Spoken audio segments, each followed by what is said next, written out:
Salutations, Imperial citizens and battle brothers. We have an echo here. I apologize for that. So, do we have sound on YouTube? Echo here. I apologize for that. So, do we have sound on YouTube? Do we have sound on Twitch? Sound on YouTube. Do we have sound on Twitch? Sound on YouTube. Great. Now, we have sound on all platforms. Salutations, Imperial citizens and battle brothers. I am Brother Tobias.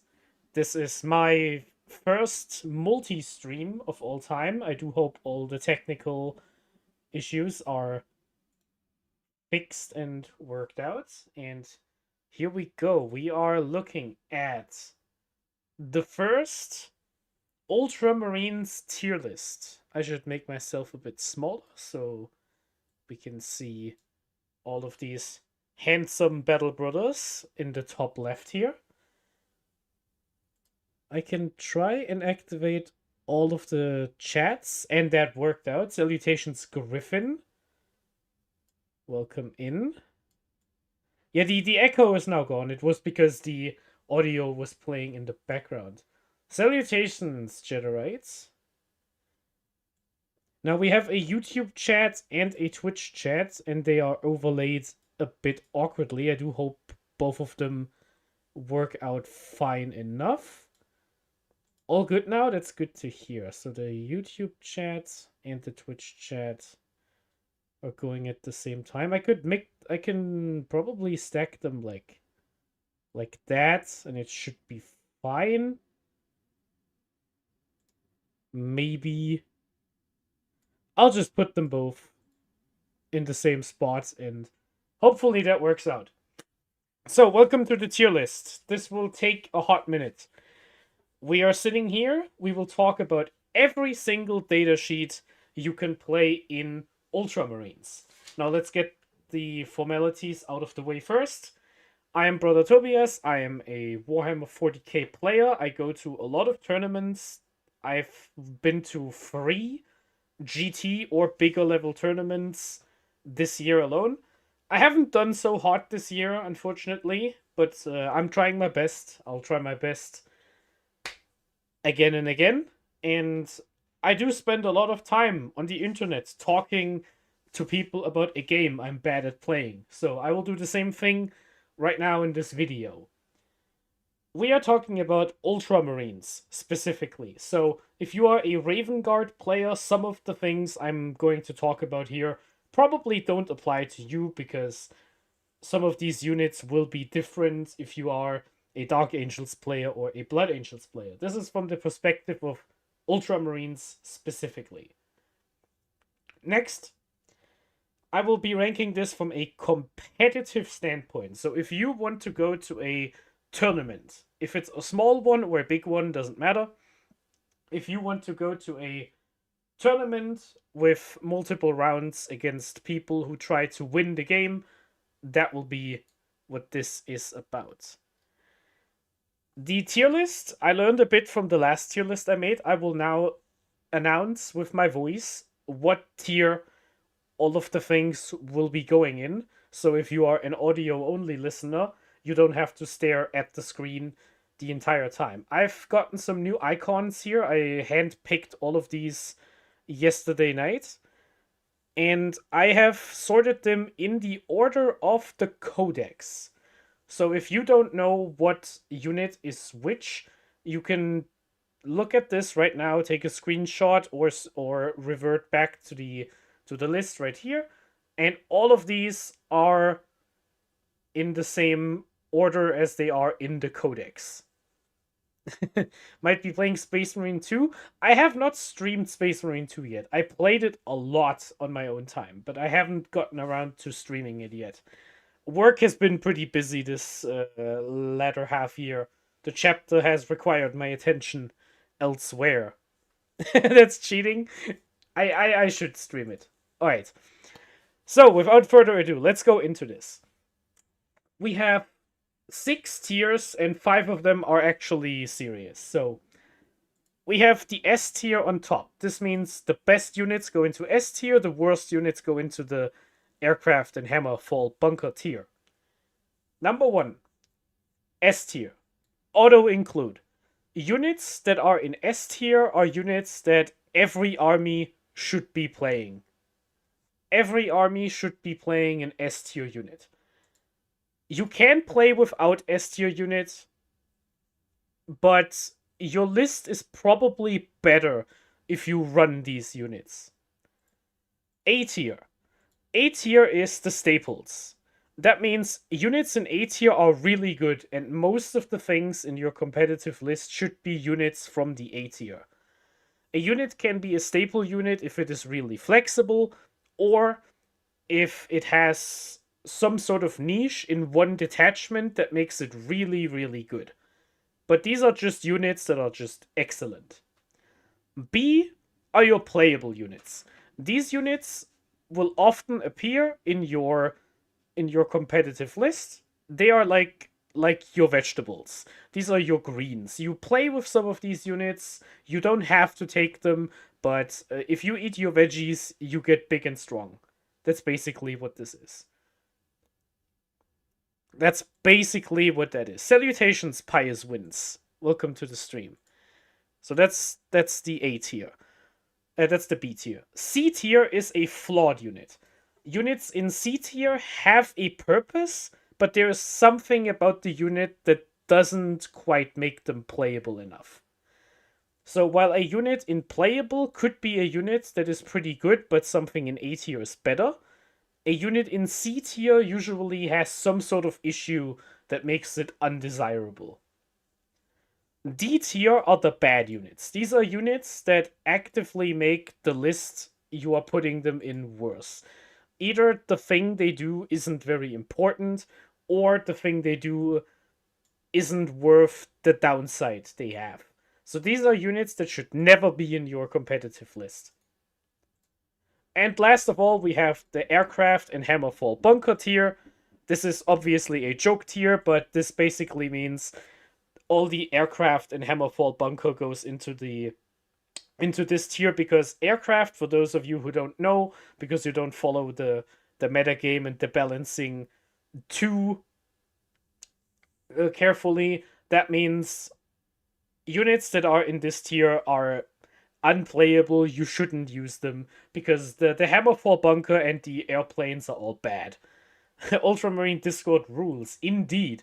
So without further ado, we will start the tier list right now. Please remind me if I forget to announce which tier the unit goes in, because I want to make this enjoyable for the audio listeners. I have my drink right over here. I will talk a lot, because this is, I think, 87 different datasheets. All of them are in the Codex, with one exception. I put Captain Titus into number 6 on the list. But other than that, we will go in Codex order. Now let me take a sip of my 7-Up Zero.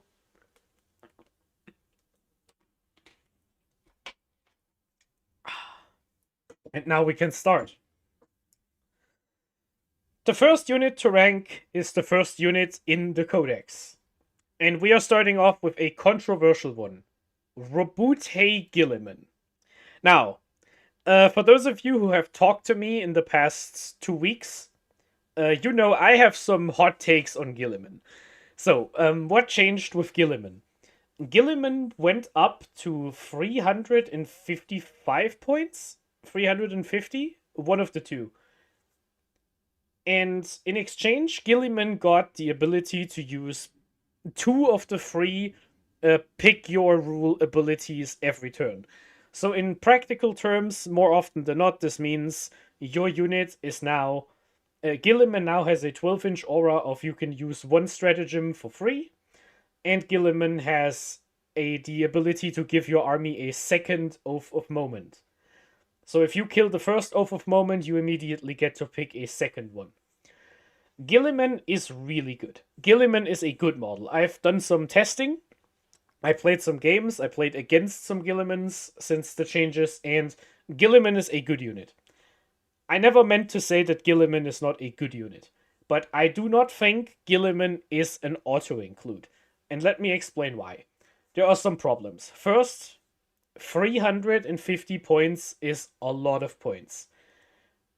For scale, you can run 9 Eradicators and an Invader ATV for the same cost you would get Gilliman. Now, is that worth it for you? You have to decide that, because you are the person spending the points on the model. But you can get 10 models with a melter if you don't take Gilliman. And this is just for scale. You can obviously buy whatever else you want to buy. So this is something that is a downside. You have a lot of points in one body. Number 2, Gilliman is surprisingly easy to kill. Outside of the fact that theoretically Gilliman gets back up from dying once. On a free up, you get Gilliman back with 6 wounds remaining. Gilliman does not have a feel no pain. Gilliman has toughness 9 and a 2-up 4-up, which is a decent defense, but it is not good enough for those points. If your opponent has a lucky unit of jump pack intercessors, they can kill Gilliman with a high roll. So if your opponent flies up with some assault intercessors and your opponent gets lucky, rolls 5 mortal wounds with the grenade, and then charges, does 3 more mortal wounds, Gilliman is at 2 wounds, and 2 of the chainswords go through the save, and now Gilliman is dead, and you didn't roll a free up, and that is an unlucky worst case scenario, but it is something that could happen, and losing a 350 point unit because you didn't perfectly position your model is a bad feeling. And the third point is Gilliman makes a stratagem free, which is obviously one of the best abilities in the game, but the number 1 stratagem you wanted to make free is Armor of Contempt. That is, enemy AP shooting at the units is reduced by 1. That stratagem is now worse because it only applies to 1 unit instead of your entire phase. That means the most important stratagem you want to make free is now worse than it used to be. So for that reason, I will not put Gilliman into S tier. Gilliman is an A tier model. Gilliman is really good. He is a really good unit. He's downward mandatory in the first company detachment, but the first company detachment, outside of winning 1 tournament 1 month ago, hasn't done a whole lot as of yet. In that detachment, Gilliman is really good. Gilliman is also excellent in Ironstorm, but I wholeheartedly believe if you build a list without Gilliman in it, your list is still a good list. It's just that Gilliman is really good. And you can make a good Gilliman list. This is just what I think about it. So Gilliman is in A tier, a staple, and Gilliman will most likely be the top of A tier. Alright, that was a long one. I hope everyone can follow along with the logic. This one is a bit biased. A lot of people will put Gilliman to S tier, but I think Gilliman is an A tier unit. Which is great, because in the last tier list, I think I put him in C. Now, talking about S tier units. I will not apologize for this. Marneus Calgar is in S tier. Let me explain why. Marneus Calgar went up to 200 points, so he's more expensive than he used to be. Marneus Calgar really liked Armor of Contempt, because Calgar and the Victrix Guard have 2-up saves, so that is also worse. What changed? Well, nothing changed, and that is completely okay, because Marneus Calgar is the best datasheet in the Space Marine Codex, and it's not even close. Marneus Calgar is the absolute best model in this entire book. Marneus Calgar gives whatever unit he joins advance and charge, advance and shoot, fall back and charge, and fall back and shoot. This is incredibly important, because in a detachment without access to any of these rules, Calgar gives your detachment more speed. He can also join basically the entire codex worth of units. I think the only thing Calgar cannot join is Terminator units. Other than that, you can join Blade Guard, Aggressors, Company Heroes is really popular now that the points are a bit out of whack here. And that's just what it is. Marneus Calgar is just really good. And in addition to all of that, Marneus Calgar's unit gives you 1 command point every single turn. This, in my opinion, is better than the free stratagem from Gilman for one simple reason. You can use that command point anywhere on the table. You don't have to use it within 12 inches of Gilliman.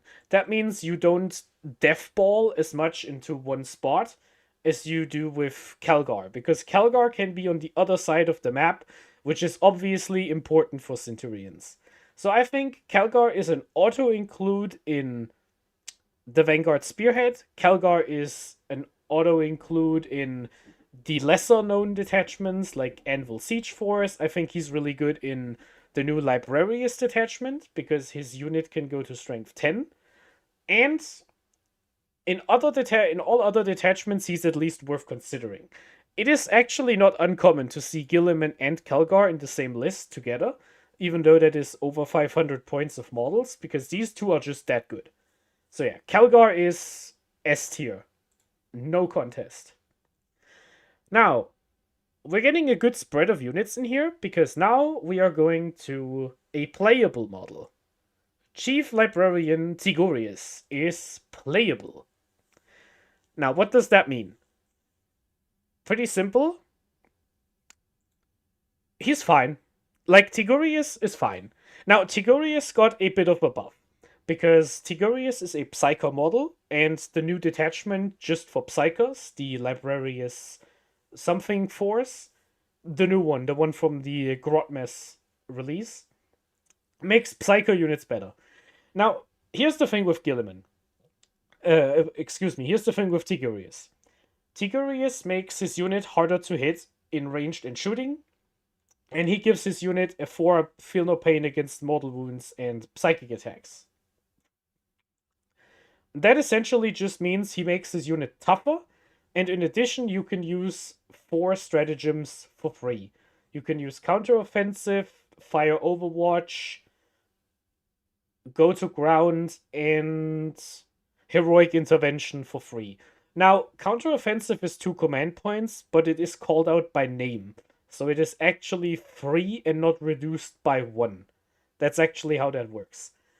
So yeah, Tigurius is really good in a unit of Blade Guard veterans, because he makes them a bit tougher and they do like the heroic intervention, and that's just what it is. The reason why I put him in playable is just because nothing he does is that exciting. If you want to play a unit of Blade Guard veterans, you can also use a Judiciar, which gives them fight first. You can also give them a Lieutenant, which gives them lethal hits. You can also put Marneus Calgar in the Blade Guard. It doesn't really matter. So the reason why he's unplayable is because Tigurius is replaceable. You can run a different model instead of Tigurius, and the list is more or less the same. He does some pretty cool stuff, and he's not expensive. He's pretty cheap. So Tigurius is a perfectly playable model. So, 3 down. 1 more to go. The next model is Captain Cato Secaras. The original Blueberry, the nightmare of everyone on the internet. It is Captain Cato Secaras. Captain Secaras is actually really good. Captain Secaras gives his unit Scout 6 and Assault, so you get a pre-game move before the game begins, and you can do that inside of a transport. So if you put Secaras with a unit into a transport, you can move 6 inches before the game begins with Scout.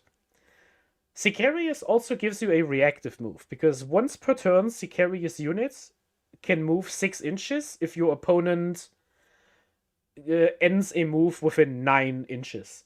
So that means you can get back into the transport, you can walk behind a wall, you can move forward to move block, you can move within heroic intervention range.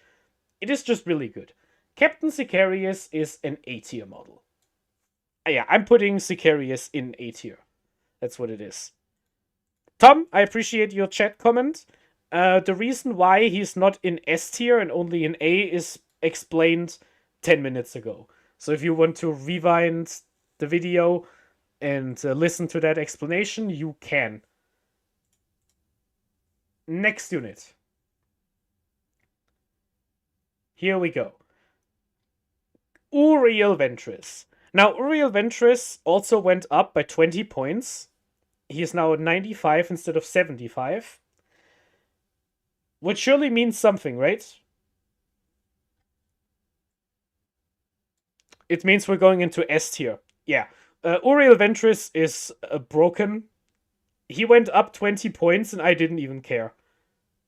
If the first reaction to your model going up is not dropping the model out of the list, and instead it is you just cut something else to make space without even batting an eye, that means something. Now, what does Uriel Ventress do? Uriel Ventress says 1 unit in your army gets Deep Strike. It has to be an infantry unit, but it doesn't have to be his unit. You can make anything in the army Deep Strike.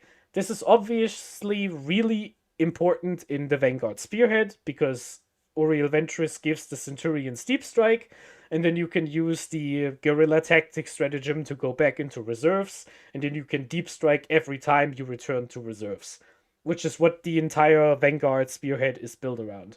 But even in other detachments, you can give anything Deep Strike. If you give Deep Strike to a unit of, let's say, Eradicators or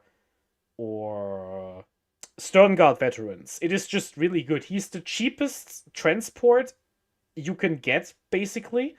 Well, not anymore, because now he's more expensive than an impulsor, but he's the best way to transport a unit effectively, because you can Deep Strike it, and he doesn't even need to join the unit, which isn't a bad thing, because Uriel Ventress is a really good combat character. He has 6 attacks at strength 6, AP 2, 2 damage with sustained hits 1. That is a pretty good breakpoint, because strength 6 means you basically never wound on 6s. Which, with the new oath, means you usually wound on 4s, even against a big vehicle. Uriel Ventress is also really good in Robute Gilliman lists, because Uriel Ventress wants to be in mid-board, and with Gilliman together, they protect each other. Gilliman can give free strats to Uriel Ventress. Uriel Ventress has the ability Unorthodox Strategist, which makes every stratagem your opponent uses in 12 inches more expensive. So these two together basically mean you have more command points than your opponent, and your opponent has less command points than you. So fewer command points for them, more for you, and they also give Gilliman the lone op. So these two work really well together. So you don't have to put Uriel into every list, but I think you should. I think you should not only put Uriel into every list, I think you should also bring a unit that wants to be with Uriel in every list. You have to have a unit that wants to Deep Strike, but I don't think that is a hard task to fulfill. That's 5 named characters. Now we have one. You will not find this guy in the Codex. It is Lieutenant Titus. Lieutenant Titus is an interesting guy. He is basically a lieutenant with a captain stat line. You get 5 wounds instead of 4. And you get a 5-up Feel No Pain, which means this guy is actually pretty annoying to kill. Even like if your opponent doesn't have like a dedicated character killer, or like a last cannon or something, he can survive that. Titus has sustained hits and gives that ability to his unit, and he has an 8 attack chainsword with anti-infantry 2+. Nothing else, nothing special than that, and if Titus dies, he fights on a 4-up, I think. I think that's what he does.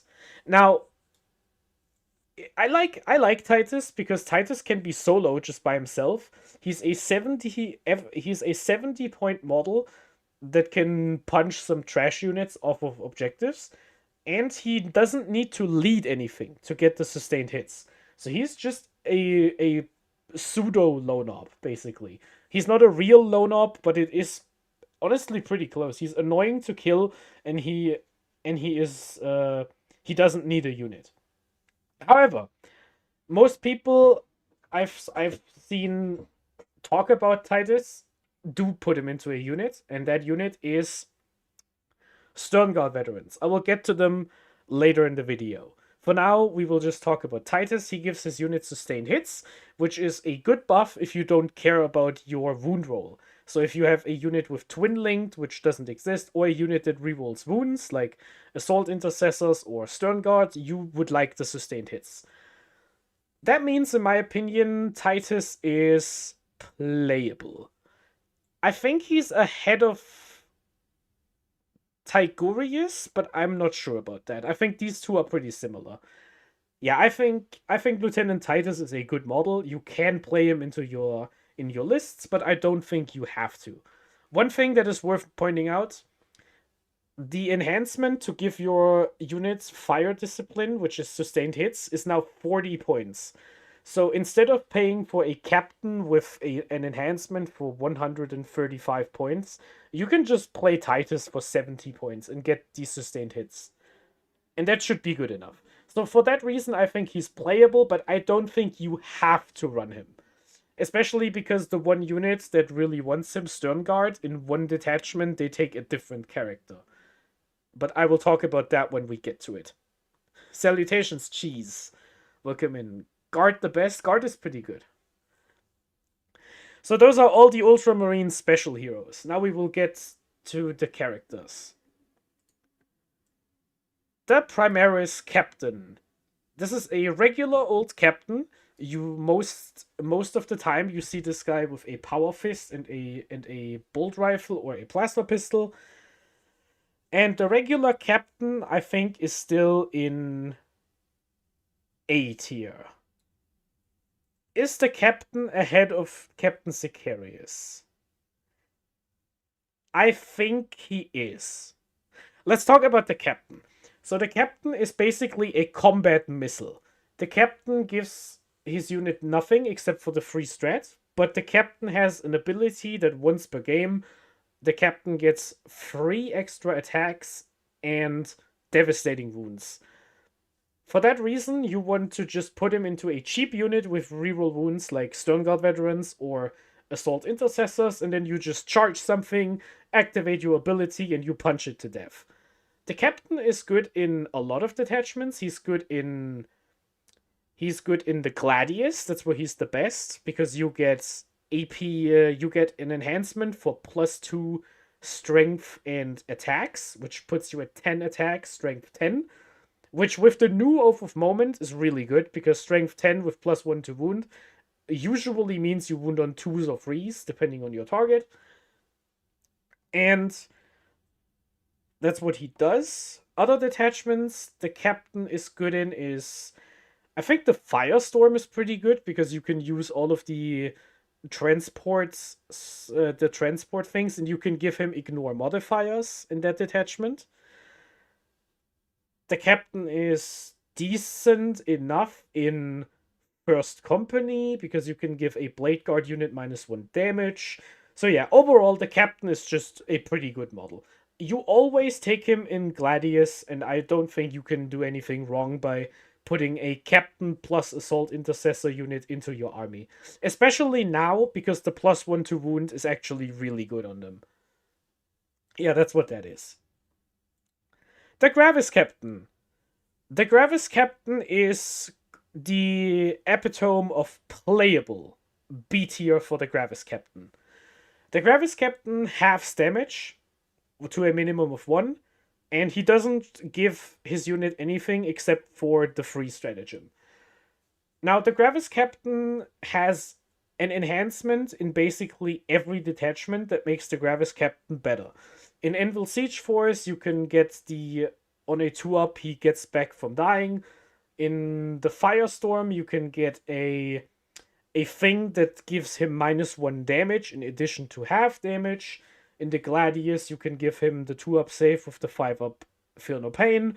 In the Vanguard, you can make him a lone up with stealth. There's a lot of things you can do with the Gravis Captain, and all of these things are fine, but they aren't that exciting. In the Firestorm, he is worth considering because he gives you the ability to use some of the offensive stratagems on an aggressor unit. But in general, I think if you play a Gravis Captain, you play a solo Gravis Captain by himself. You give him a defensive enhancement and you use him as a scoring unit. more than a combat unit. Though he actually does combat pretty well. I think his combat is fine.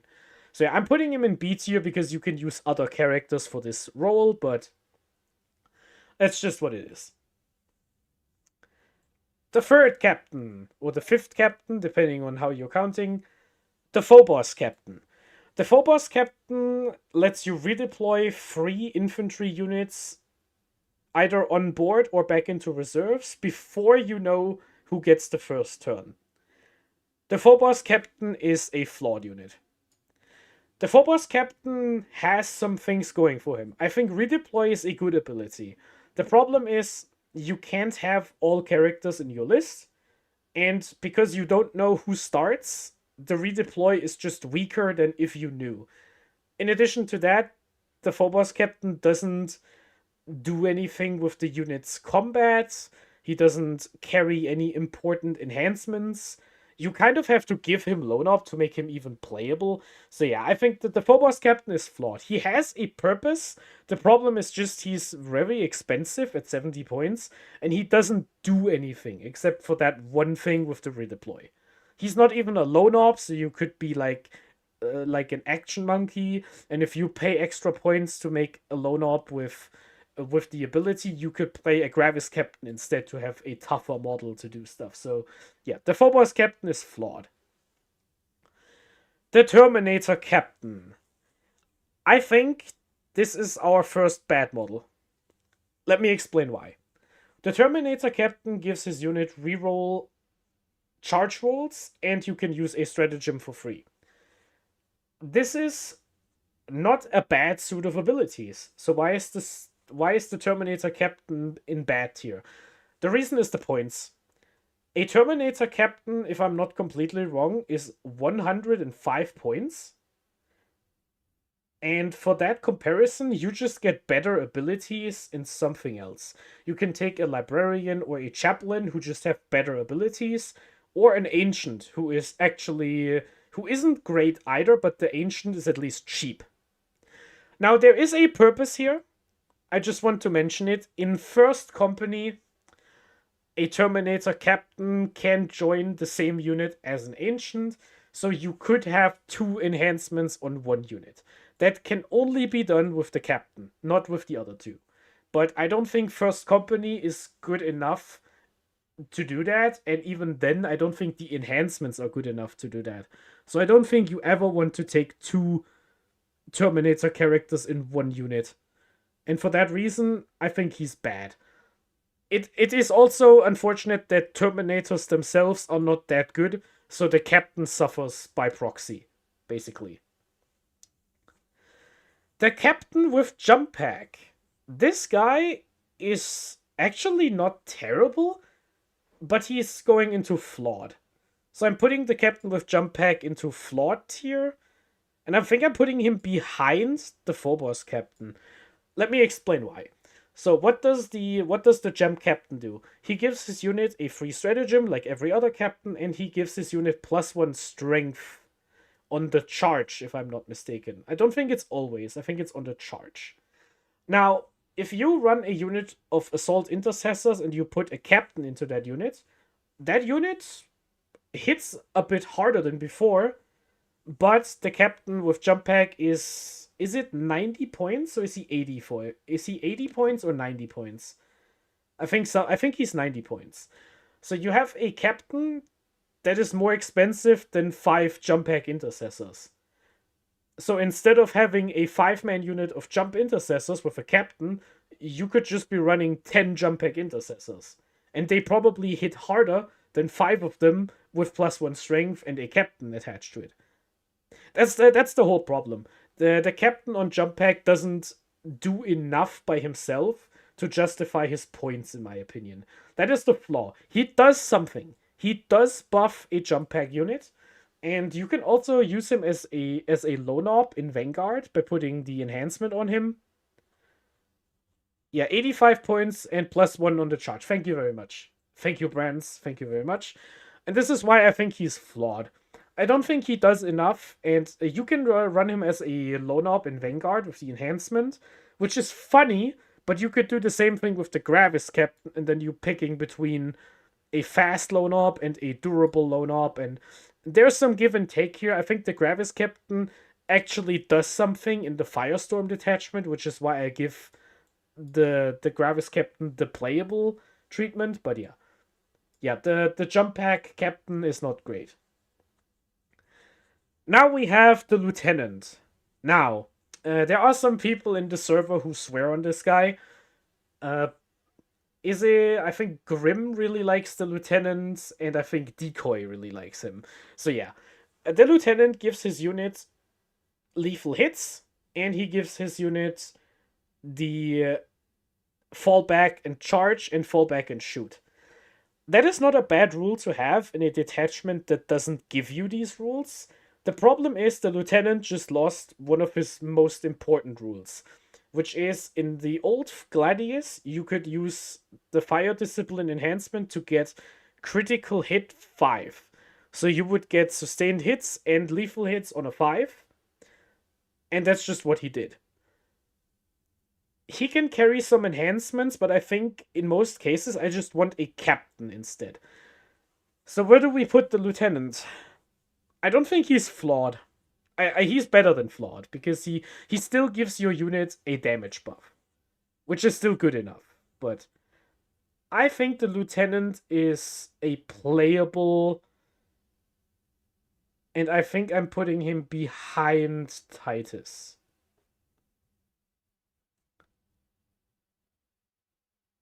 Antigorius, yes. B tier for the Lieutenant.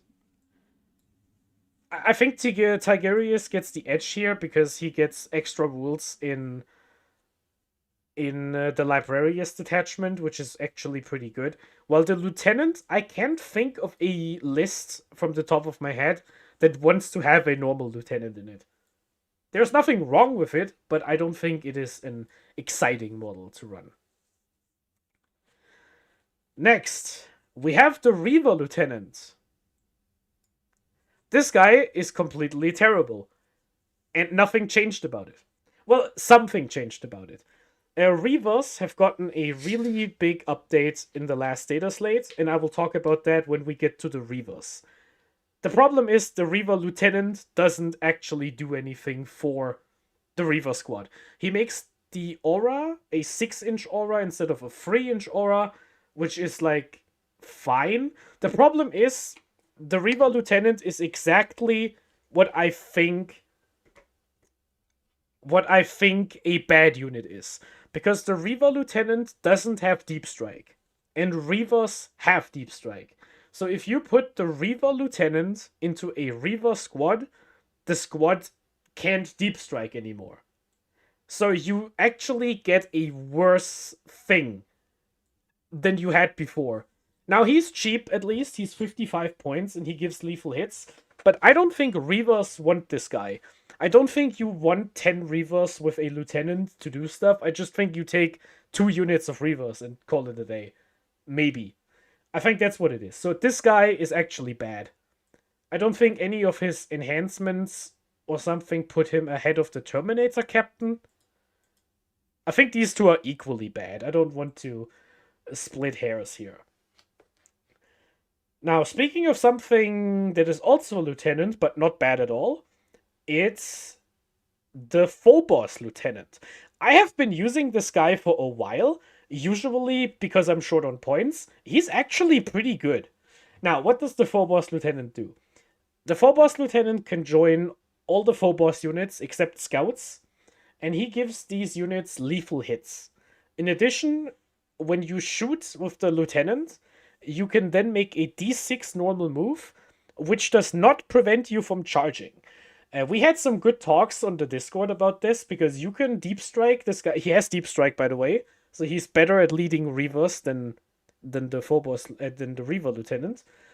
So you can Deep Strike a unit of Reavers, shoot your gun, and then make a d6 move. That basically means your Reavers have a 3d6 charge out of Deep Strike to take an objective or something. I think that's good enough to put this guy into B tier. I will put him ahead of the Lieutenant, I think. Because I see myself taking a Phobos Lieutenant more often than a regular Lieutenant. Yeah, he's pretty good. I played him solo for a long time because whenever I couldn't afford the other lieutenant, I would just buy him and give him the lone op enhancement in the Vanguard Spearhead. And that is a good model. Like, he can deep strike, has a 12-inch vect, and after you killed whatever you just stratagem blocked, you can just move behind a wall with your fire and fade. Which is pretty good. I like this guy. I think he's pretty decent. Definitely a playable. I'm putting him here. I like him though. He's pretty good. Next, we have the lieutenant with combi weapon. This is the only lone op in the codex by himself without any outside help. He gives you reroll once to wound on an objective you decide before the game begins for your entire army while he's alive. In addition, he has a reactive move, so if your opponent gets too close, he runs away. And he is actually really durable, because he has a 5-up Fear No Pain and Stealth. So he survives a lot of assassination attempts from, like, solo characters or what have you. And go his way. He also carries the Vect enhancement in the Vanguard Spearhead, which means all stratagems within 12 inches get one more expensive. This guy is really good. That guy is pretty good. I'm putting this guy into A tier, but I'm putting him in the other end of A tier. Yeah, he's really good in the Vanguard. I'm back to running him in the Vanguard. It is usually a points thing between these two, because he's 15 points more than the regular one. But yeah, he's a proper lone op, so I think in every detachment he has a place. I also want to point out that the changes to Oath of Moment with +1 to wound actually make his ability better. Because previously, if you wound on a 4 and you have reroll once, there's a low chance that you actually convert the 1 into a 4. But if you wound on 3s with reroll once, that is actually pretty good. I apologize. So yeah, that's why I'm putting him into A tier. He's also really good at being your home objective sitter. He can stand outside of your deployment zone for some actions. That's all he can do. He does a lot. I like the lieutenant a lot. It's a good model. He's also good in basically any detachment, because he can carry enhancements in Ironstorm, he can carry enhancements in Vanguard, he can do actions, he can infiltrate and block something, he does everything. So yeah, I like him. He's an A tier unit, in my opinion. Yes, Grim, I have not considered a Carbine Reaver unit. I think I would rather have the AP, and there's always a chance if you would shoot a trash unit off of the objective that you accidentally kill too many models to make your follow-up charge more unlikely. So I would run that exact setup, but I would just take the pistols instead and just solve the problem with the AP1 knives. Speaking of problem solving, we have a Librarian. A Librarian has a devastating wounds psychic gun, and he gives his unit a 4-up invuln save and a 4-up Fear No Pain against psychic attacks, which applies to his own psychic weapon, by the way. So if you roll a hazardous with a Librarian, you get to take a Fear No Pain against it, because the effect of the weapon that triggered it were psychic. That is something you should know. Now, what does this guy do? He carries a very important enhancement in the Librarian tier, which is why I'm putting this guy right up here, into A tier. The Librarius Conclave has an enhancement that says you get to do critical wounds on a 5-up. Which means, in combination with Sternguard veterans, which I will talk about later, you have the chance to one-hit kill any vehicle in the game. Basically, you do like 27 devastating wound to it on average. It is completely wild. That combo by itself is worth a spot. And in addition to that, he also enables all of the Librarius rules, because in that detachment, any Psyker unit, which are units attached to a Psyker, get the detachment rule, which is a good rule. It is something like +2 movement, like that on Assault Intercessors. It is reroll once to hit and wound, like that on Sternguard veterans or Hellblasters or something. I don't think he can join Hellblasters, but anyway, yeah, Librarian up here. It's only because of one detachment, but I think in that detachment, the Librarian is an auto take. That's why I'm putting him in front of the captain, but behind Gilman. The Foros Captain. The Foros Captain. He used to be here in Flawed, in C tier, because he was just too expensive for the benefit. Now, I actually think I'm putting him right next to Tigurius. The Foros Captain is a Psycho model. He makes your unit unshootable outside of 12 inches. Note, this didn't get nerfed to 18, because it's not a stratagem. So your unit can't be shot outside of 12, which is a combo with Eliminator, with Infiltrators, because that means your opponent can't deep strike and then shoot you because you're outside of 12 and you can't go in there and so on. In the Librarius detachment, he can join something like a Revos or Incursors or Eliminators and be a damage unit, because he has the same psychic gun as the regular Librarian, and you can also use all of the stratagems, you get the rerolls, so yeah, for the Librarius, I'm putting him into playable. I think that's fair. What do you think? Anyone agree? I think this is fair. You can also do a really fun trick in the Librarius where you select a unit in 18 inches for one command point, and that unit is now -2 to move and charge, and you are outside of 12, so they can't shoot you. So this is a really good unit to just nail down your opponents where they stand. So yeah, I like this. This is good. The Terminator Librarian.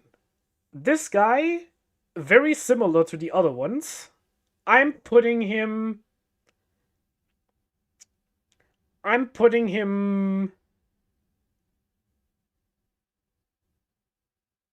right there? No.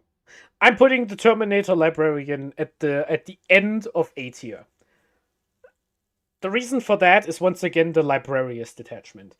In the Librarius detachment, you can attach the Librarian to a unit of Assault Terminators, and they get Advance and Charge with a +2 movement, and they can also go to Strength 10 with the stratagem and have Oath of Moment to hit on 3s with sustained hits. Hit on 4s with sustained hits, which mathematically is a 100% hit rate. And then you have your Death Wounds with +1 to wounds, Strength 10. You can do a bunch of stuff with him. In the Librarius detachment, he's an auto take, but outside of that, I don't think he's very good. What do you guys think? I think A tier is too much, right? He's only good in one detachment, and then it's not even him, it's the unit he's leading. I think B tier. I think he's ahead of Tigurius and the Phobos Librarian, but I think he's only good in one detachment, and that's because you need to take him, not because you want to. Yeah, it's hard to consider it good. I agree. Yeah, it's also incredibly expensive. That's a fair point. Yeah, I think he's playable. I think I was talked into it. The Terminator Librarian is a playable unit. The reason why I think the normal one is an A tier is just because the combo is broken. You can kill a Necron monolith in one shooting phase with a unit of 10 bolt guns. That's why I think this guy is in A tier, but yeah, the Terminator guy is in B tier. Yeah, that's how it works. Yeah, if we don't figure out how to make the Librarius work, I think it will. I have a lot of faith in it. I will give it a test tomorrow. This is the one detachment I couldn't test before making this tier list, but I will be taking the Librarius for a test tomorrow. So I'm excited to see what happens. Next model. This one will be easy to talk to. This is the Chaplain. Now, the Chaplain is pretty interesting. The Chaplain gives his unit +1 to wound at all times. He gives his unit leadership 5, which is actually a pretty good rule. And once per battle, you can, instead of failing a battle shock test in 12 inches of him, you can just pass it. So if you fail a battle shock, you can unbattle shock yourself right now, once per game. Now, the Chaplain. The Chaplain has a flaw. He also has a really big benefit. So what is the biggest plus about the Chaplain? The Chaplain is really cheap.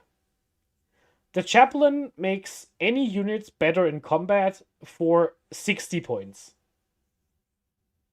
Which is really cheap. The Chaplain is cheap as chips.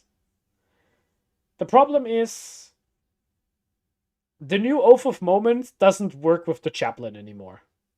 Which means you probably want to put the Chaplain into a unit that doesn't need Oath of Moment, like Blade Guard.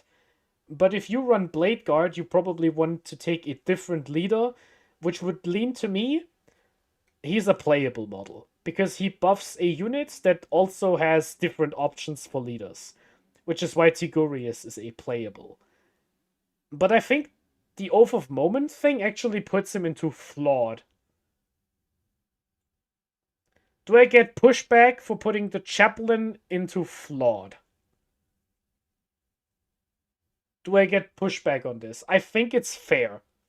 I think the new Oath of Moment +1 to wound basically means you never give this guy Oath of Moment, which means it's good, but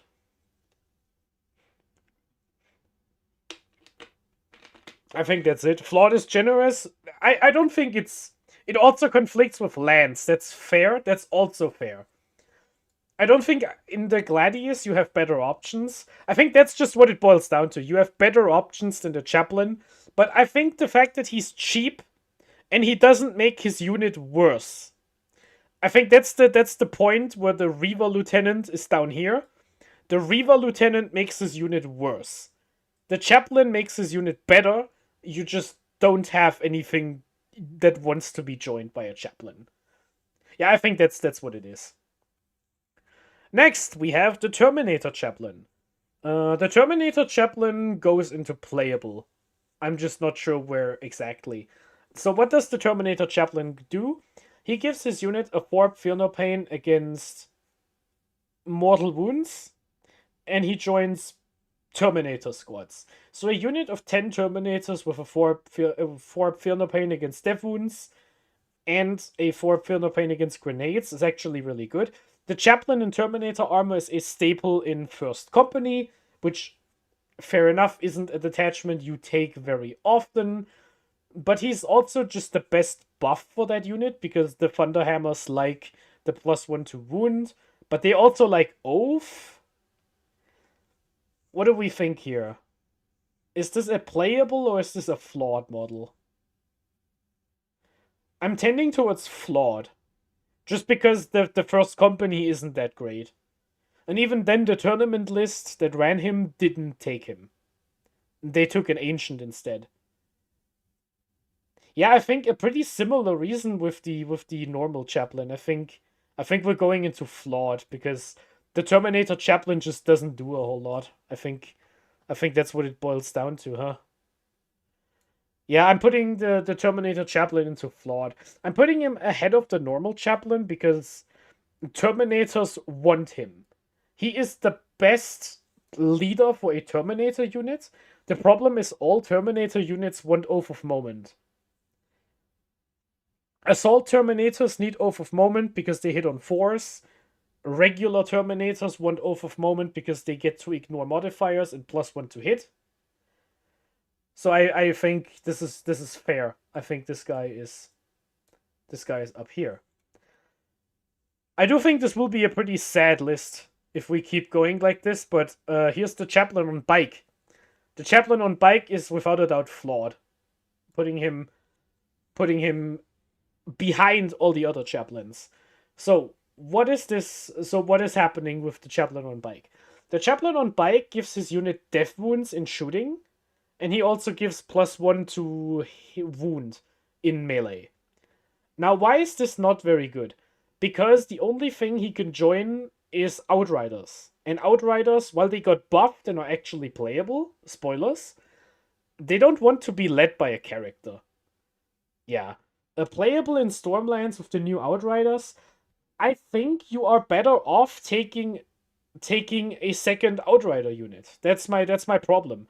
I think if you overinvest into Outriders, I think you are leaving something on the board. Because I don't think the enhancements are that great. And if you don't take an enhancement, why don't you just take a second squad of Outriders? Because it's the same points. Yeah, I'm pretty sure this guy is more than 80 points, right? He's like 90 or something. I can be talked into swapping him to the front, but I don't think he's good. No, I will leave him at flawed. I think I will move him before the normal one, but it's not great. The Outrider unit is now better, because Outriders are now +1 damage. He does go to damage 3, which is pretty cool, actually. I do like that.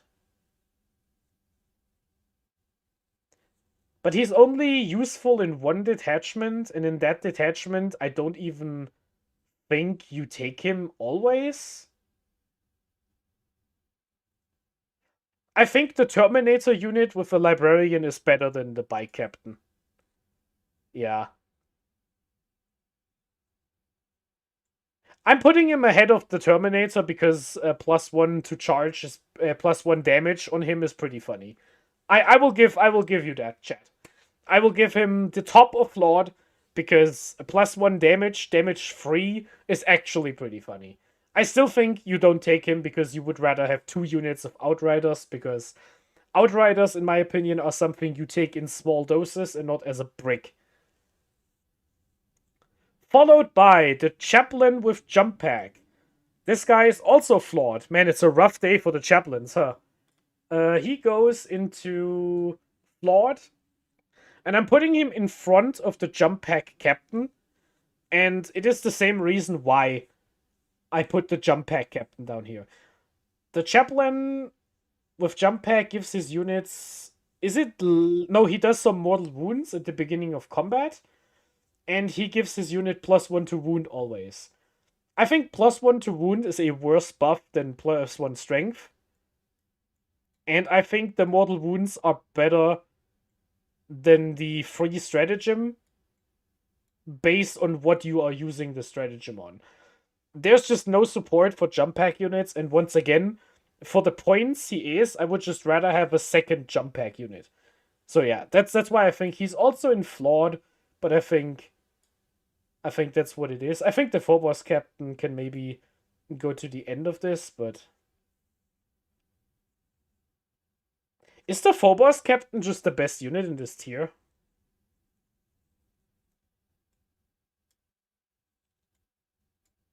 I'll get back to it. We will talk about it later. The Tech Marine. The Tech Marine is an auto-include in Iron Storm, and he's at least playable in other detachments. Let's think about this. If you take any detachment and you want a lone op that is a lone op within vehicle range, you can take a Tech Marine. In the Iron Storm, it's an auto-include, because you want to have the enhancements, right? Yeah, I think that makes the Tech Marine a staple, doesn't it? Yeah, you always take this guy in Iron Storm, and while you probably shouldn't take him in a Gladius, you absolutely could. I don't think it's bad. If you like Repulsor Executioners, you can give that +1 to hit, which is pretty good. Yeah, I think this is a staple. The Tech Marine is a staple. Where do we put it? I think it's actually pretty similar to the Librarian. Because it is in one detachment, this guy is really, really strong. But other than that, you probably don't take him, so I think he's in A. Yeah, I think I'm putting him into A. Because of Iron Storm. Yeah, Tech Marine in A tier. +2+ to hit on the Dreadnought. Also good. It also applies to melee. So you can give a Brutalis +1 to hit in close combat. That's pretty good. Now, we have the Apothecary. The Apothecary can revive a model in the command phase, and if the Apothecary's unit dies, you get 1 command point. Is the Apothecary bad or flawed? It can't be bad, right? Because it's too cheap. At the bare minimum, it's a cheap way to carry an enhancement. But it's not great. I think it's the bottom end of flawed for now. So what is the problem with the Apothecary?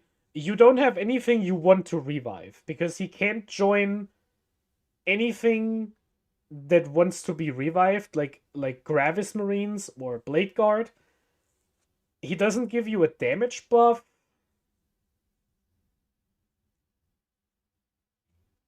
And the only thing you can revive are 2-wound models like Hellblasters.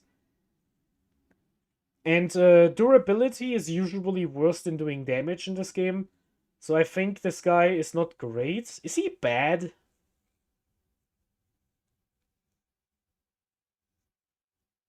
I think the Apothecary might be bad. You can have a funny combo. You can put Calgar and the Apothecary into a unit of Stern Guard, and then you can revive the Victrix Guard, but if you do that, you just waste Calgar. So I don't think that is worth doing. Yeah, I think he's bad. I think the Apothecary is bad. That's a shame. That's a shame. I like him. Sad. Sad noises. Now we get to the good Apothecary. Oh, how the mighty have fallen. So last time, he was right here in S. Last time, the Apothecary Biologist was in S. A lot of things have happened since last time. A lot of things have happened. Fire Discipline no longer gives you crit 5s, and the Apothecary Biologist went up by 15 points. The Biologist is a 70-point character that gives a Gravis unit an enhancement slot, lethal hits, and a model with OC 3. That is not an S tier model. Absolutely not. He is an auto-include in Vanguard, but he's an auto-include in Vanguard because you have to take him. Because you can't give Calgar an enhancement. If you could give the enhancement to an empty base, you would do it. The ability is really good. OC 9 is really good. And he's also really funny in Anvil Siege Force, because you can double his OC to 18, which is pretty funny. I think he drifts into playable, though. I think the fact that he's an auto-include in Vanguard isn't actually that great anymore, because you do it because you have to. On the other hand, that is kind of the same thing as the Tech Marine and the Librarian, right? You also take him for enhancements in Firestorm, because giving the Eradicator squad a automatic 6 is pretty good. You can use it to have double enhancement, which you probably never do, but you could. I think I'm fine leaving him in A tier out of respect for what he did for me for the past year, but he has fallen pretty far. It is a rough life out here for the Apothecary Biologist. It's a rough life. Now, what do we get here? It's the Ancient. The Ancient is flawed. Yes. The Ancient is flawed. Now, what does the Ancient do? He gives his unit +1 OC, and while the Ancient is on an objective, the Ancient itself has a 4-up Fear No Pain. Now, the Ancient, you probably never use him for the OC. That doesn't matter. Especially because there's a different unit with an Ancient that can't have an ancient, so it's already replaced itself. Now, I will make you a compelling case why he isn't in bad. And that case is that he is a 4-up Feel No Pain model that is 45 points. Or 50 points, excuse me. 50 points. He is flawed because he doesn't do anything. But he is the cheapest thing that can survive some indirect fire and hold an objective. I think if your list is exactly at 1950 and you have nothing to hold your home objective, you take the Ancient. I think that's the only thing he actually does. So I will put the Ancient in the bottom of flawed based on this one thing. And that's where he lands. Any objections from chat? I think I'm right about this. He's not good. He's bad. But he has a purpose. And that purpose is he's cheap. And he can fit into something. I think that's the case.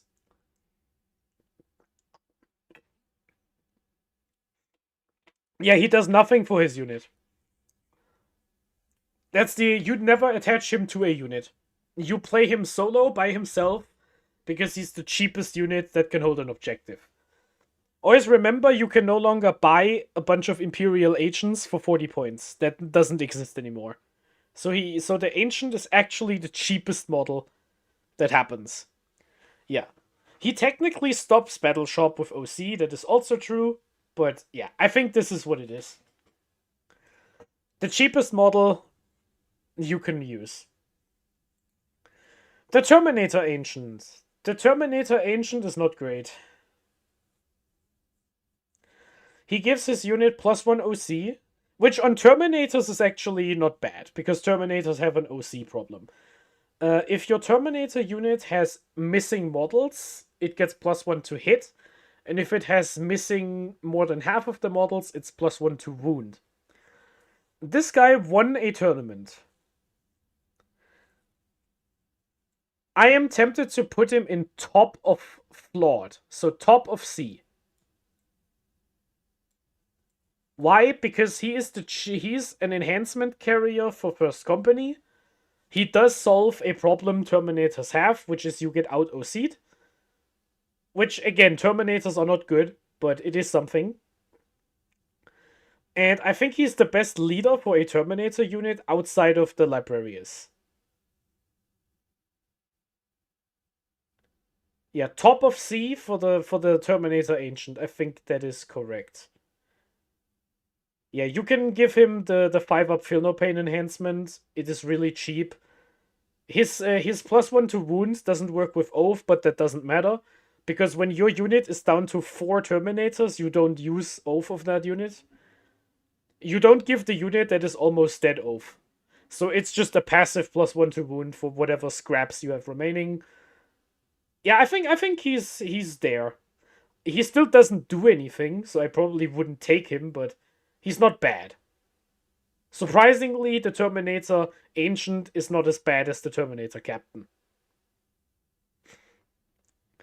Now, we're coming to another controversial one. Grim is gonna fight tooth and nail here, because Grim hates this guy. Which I understand, he's bad. But maybe not that bad. Let's get to it. The Blade Guard Ancient. The Blade Guard Ancient can only join Blade Guard. The Blade Guard Ancient gives his unit OC +1, and once per game, the Blade Guard unit gets +1 attack. There has been, we have talked about this a lot on the Discord. I've talked about this a lot on various Discords. This guy is not terrible. He's not good, but he's not terrible. For 3 reasons. Let me explain the top 3 reasons. In Ultramarines specifically, if you want to attach Calgar to a Blade Guard unit, you can only take him or a Lieutenant. Lieutenants give lethal hits, which is good, but Lieutenants also give fallback and charge, which is the same rule that Calgar already gives his unit. So instead of having the same unit twice and paying for it, I think getting +1 OC on a bunch of Blade Guard and having a once per game +1 attack on the Victrix Guard and Calgar is actually not terrible. So that's argument number 1. Argument number 2. In Firestorm, this guy can carry Ignore Modifiers as an enhancement, and then you can put him and Calgar into a unit of Blade Guard, and they will slap a Catan into tomorrow. It is actually wild. They will slap a Catan or any Deathwing Knight unit out of existence with Ignore Modifiers. Calgar with Ignore Mods is a Godslayer. This guy hits so goddamn hard, and if there's no -1 to wound or -1 damage, you will kill a god. That's what that can do. And the third reason why I don't think he is as bad as the models in bad, similar to the normal Ancient, the Blade Guard Ancient is 45 points. The Blade Guard Ancient is actually the cheapest model in the Codex. And he has a Forb Invulnerable Save. I would rather have a Forb Fear No Pain, but I think having a cheap model you can play because your list has an awkward breakpoint, I think that is enough to put him on the bottom. I want to fight for it. I want to fight for the fact that this guy is the end of flawed. Don't get me wrong, he's not good. In First Company, if you want Calgar, you take him, in my opinion. In Firestorm, if you want to have the Calgar Ignore Modifiers unit, you take him. But other than that, if you have a list that is 1955, you can take him. Yeah, if you only have 45 points, you can't take anything else. So I think that actually makes him flawed. He's still not great. He's still bad. Because, don't get me wrong, he's just bad. Yeah, in any other situation, I agree you want a lieutenant instead of him. Or a Judicia. So yeah, I successfully convinced the chat. Hell yeah. Yeah, it is a bit awkward to rate units based on First Company when First Company is just a bad attachment, but that's just what we got. Alright. The Judicia. I think this one is really easy to slot into the tier list. The Judicia has a strength 7, -2 AP, 2 damage weapon with precision.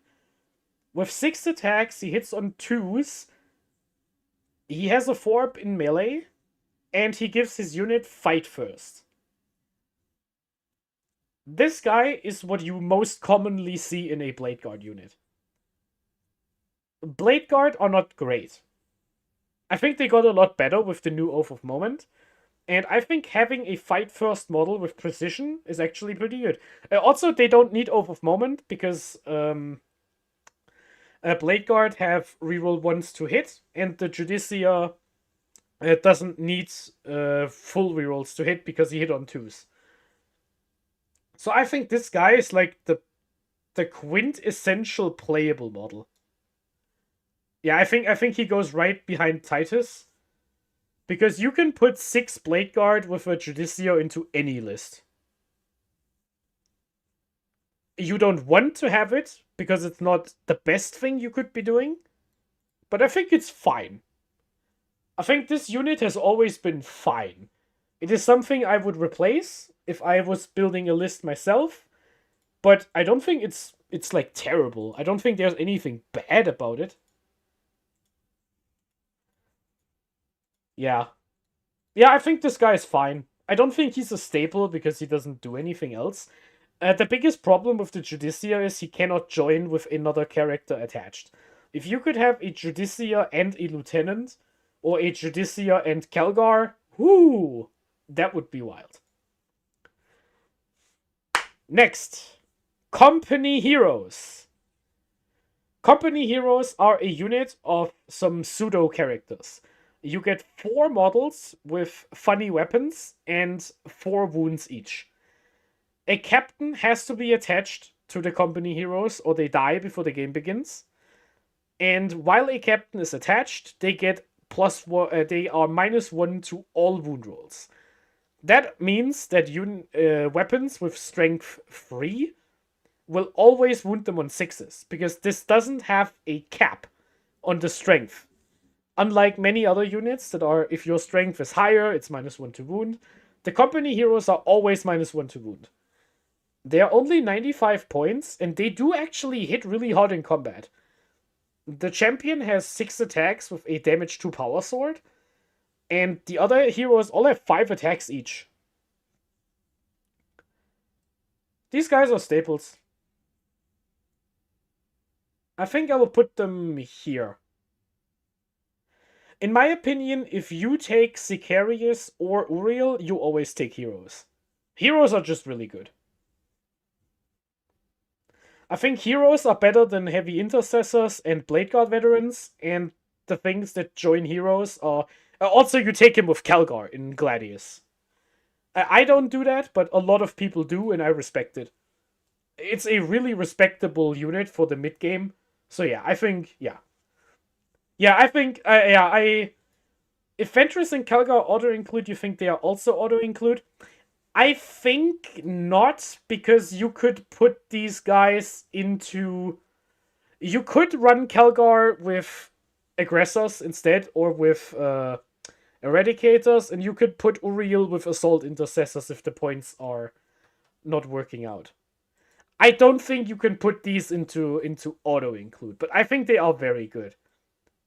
I think they should move up, actually. I think they should move like this. Somewhere here. They're good in every detachment, and you always take them, right? Wouldn't that mean they're auto-include? I don't think you always take them. Above G-Man? Ooh, the people will hate that if I put them above G-Man. That's kind of tempting.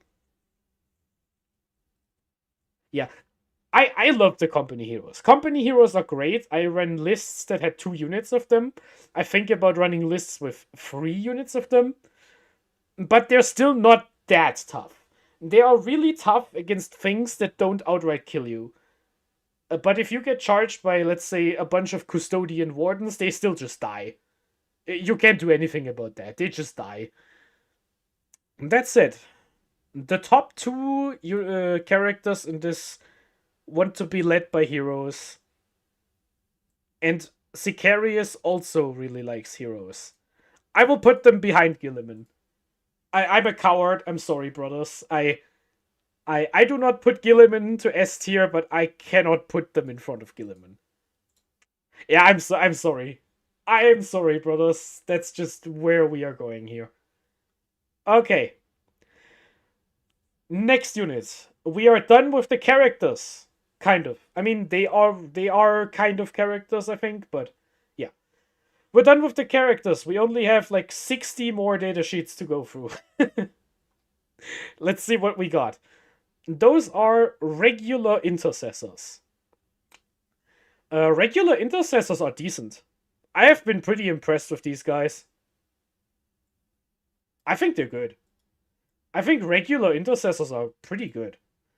I don't think they're staples, but I think if you want to put something on your home objective and you don't want to pay extra for infiltrators, they're the best choice.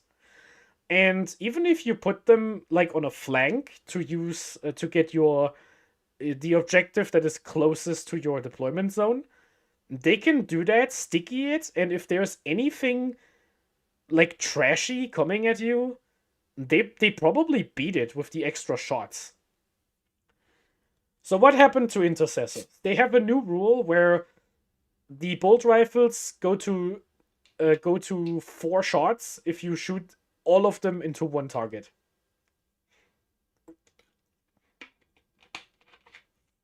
Yes, they can sticky the home objective and screen that. That is a good point, actually.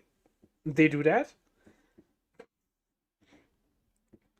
Let's think. What are some units that would that would skirmish with intercessors on a mid-board objective before any of the serious units get committed? 5 warp spiders. You probably kill them. 5 striking scorpions. You probably kill that. 5 storm boys. You totally kill that. It's not even close. Yeah. Yeah, I think your opponent has to commit a light vehicle. 10 boys beat you. Yeah, 10 boys would beat you. But 10 boys usually come with a truck, which is approaching something like a real unit. So yeah, I think these guys are playable, and I think I'm putting them smack dab in the middle here. Yeah, I think the middle of playable in front of the librarians. The librarians are like Tigurius is always fine in every army. He's not great, he's fine. The Terminator Librarian is only good in the Librarius. You could run an Intercessor squad everywhere, I think. Intercessors were helped a lot by the 6-inch Deep Strike, that is also correct. Yeah, I think this unit is pretty good. I don't think it's a staple, for the record.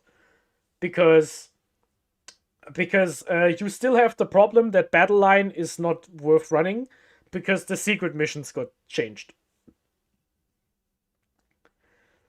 Yeah, that said though, I think they're fine.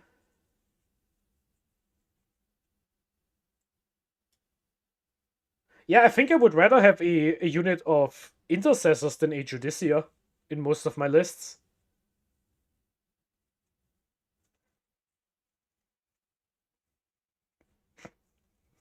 Salutations, Michael.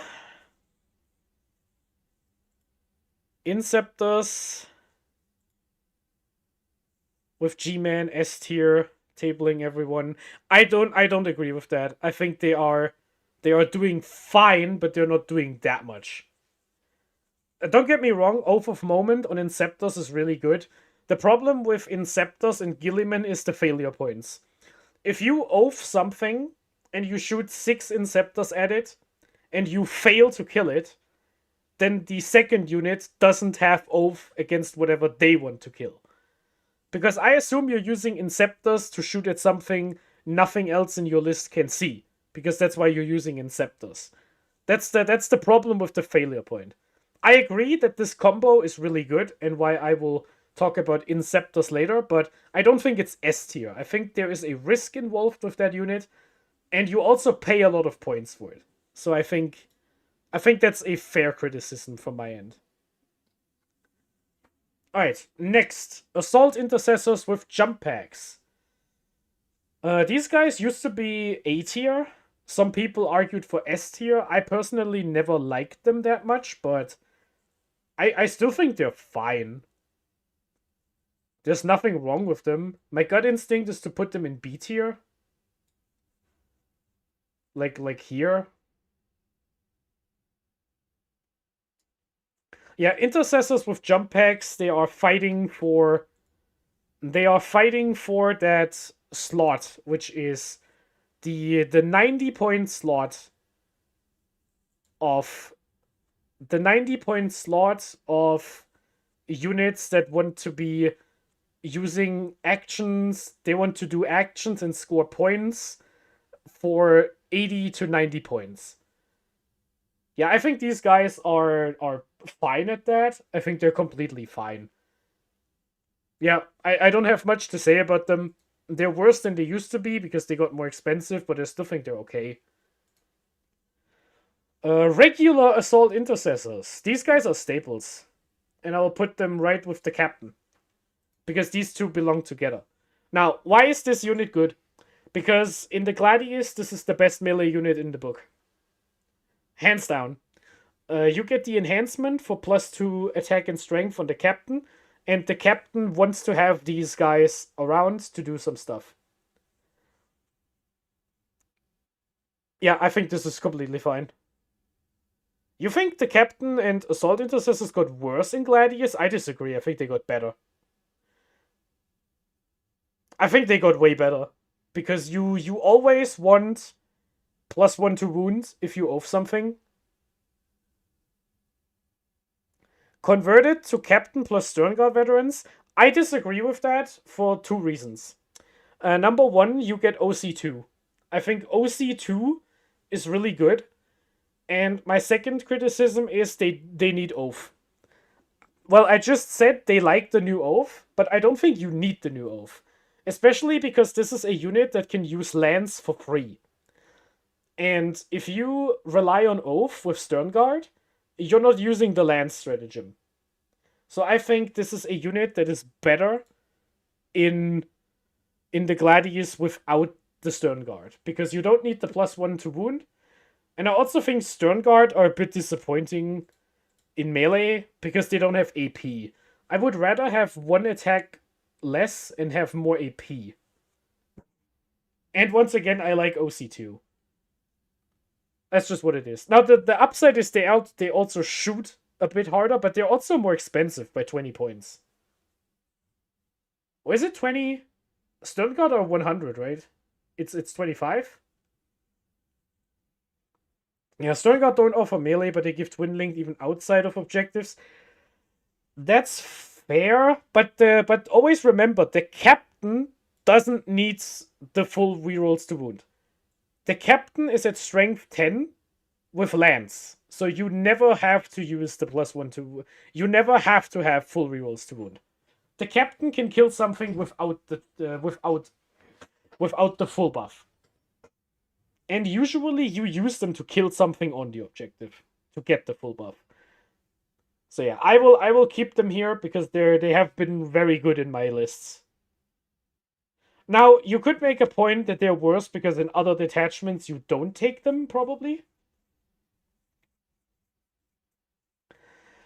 In which case, I would probably put them here, behind the normal guys. But even then, I think in Librarius, a regular Librarian with Assault Intercessors is also pretty good. It's a pretty annoying to kill unit with a 4-up invuln, and they do slap in combat. Because you have reroll ones to hit, and then you have full rerolls to wound with the Psychic Sword and all the Chain Swords. I think that's good. I could be talked down into B tier, so I will leave them in B tier for now. One thing to point out, they are 75 points, which is the second cheapest unit you can buy in the 5-man Space Marine slot. Never take a 10-man and never buy them a Land Raider or something. That's just not worth it. Heavy Intercessors. Now, Heavy Intercessors are interesting for 2 reasons. Number 1. A lot of the Art of War people really liked these guys before they got changed. Now they hate them. I think they were always just not good.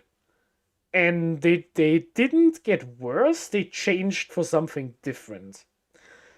Heavy Intercessors went up by 20 points. And in exchange, all of their guns are now damage 2. Which is something. It is really expensive to run a 10-man, but you could. And that is something worth considering. You could run a 10-man. In the Librarians, you can attach Kyria Draxis to make them a Psycho unit, which is the only way to get Psycho on a Gravis body. You can run Anvil Siege Force, but in that case you don't get the +1 to wound because Oath. In Vanguard, you could infiltrate 10 of these guys with Calgar. And unlike before, your opponent actually has to respect them. I definitely think Heavy Intercessors are playable. The problem is just where do I put them? Because I don't really want to use them. I think you can use them, but I don't think you want to.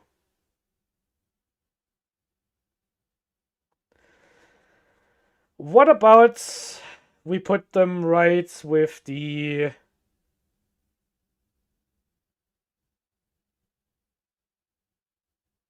Gravis Captain? I think this is a pretty similar type of unit where I think you can play them, and they do the thing that you buy the points for, but I don't think you need to do that. I think you can do better things in A tier. Speaking of A tier, infiltrators into A tier. Infiltrators, the context of them existing got worse because most of the 3-inch deep strike rules got changed to 6-inch deep strike, so I assume most people will stop using as many reserves as they did before. And yet again, I'm putting them into A tier. Because whenever I don't have an infiltrator unit in my army, I wish I had. Because every time there's a secondary card my opponent draws, or there is a rapid ingress that gets a critical charge off, or there's some way to do a 6-inch deep strike onto an objective, and infiltrators just say, no, that is not happening. Infiltrators are just great. They always do the same thing. They're expensive, I get it. They're 100 points for 5, but I think the utility the infiltrators bring are always worth considering. In a meta that doesn't have deep strike, these guys are probably just B, but I don't think deep strike is completely gone. I think deep strike is still good enough, so you take it. So I think that's what it is. Putting them into A tier, I think I'm putting them behind all of this stuff. So I think, yeah, I think they look good here. I think infiltrators are fine. They have competition now, and I like that. You can take intercessors instead. I'm not gonna say your list is bad because you couldn't find 20 points. It's just that I think you should, if you can, but nothing wrong with this unit. I just switched two units. Excuse me. Or those are the incursors, not the infiltrators. Excuse me. Yeah, I will put the infiltrators up here. Excuse me, I switched 2 of the icons. My bad. So yeah, infiltrators are in A tier, and now incursors. Incursors are really good. Incursors are great. I have been playing with these guys since the data slate happened. They didn't get a points drop, but they now have AP 1 in melee. These guys are excellent skirmish units. They have a rule where if you shoot something, the rest of your army has +1 to hit against it. That is a good rule because it basically means you don't have to have Oath of Moment to kill something. And most importantly, they come with a grenade. They have a little mine you can put on the ground, and if your opponent steps in, once per game you can detonate the mine and do some damage to them. This unit is really good. They also have Scout, so before the game begins they can make a move. And I just like these guys. I think they're pretty good. I'm putting them... actually, I'm putting them like top of playable. Because I have been very impressed with Incursors. I think they're really good. Yeah, I think Incursors are great. I think they're really good. The Tactical Squad. The Tactical Squad is bad. Let's talk about why. Now, okay, you pay 140 points for a 10-man unit of Space Marines, which is a firstborn unit. And they get 1 special weapon, 1 heavy weapon, and a sergeant with some fancy combat and a combi weapon. You get all of that for 140 points, and before the game begins, you can split them into 2 by 5. So you can have 5 models guard your home field, and you can put 5 models with good weapons into a transport or into reserves, and that's what they do. Need to be an aircraft? Ooh, that is a rough one. I don't think they're that bad, because it's the cheapest way to get bodies. Now, it is not cheap, because it's deceptive. Let's talk about that. For the same cost, almost the same, 140 for 10, you can spend 150 for 2 units of 5 Assault Intercessors, and you get the same amount of models, but they have a real rule, which is reroll wounds on objectives. You also have scouts, which you can just buy 2 scout squads.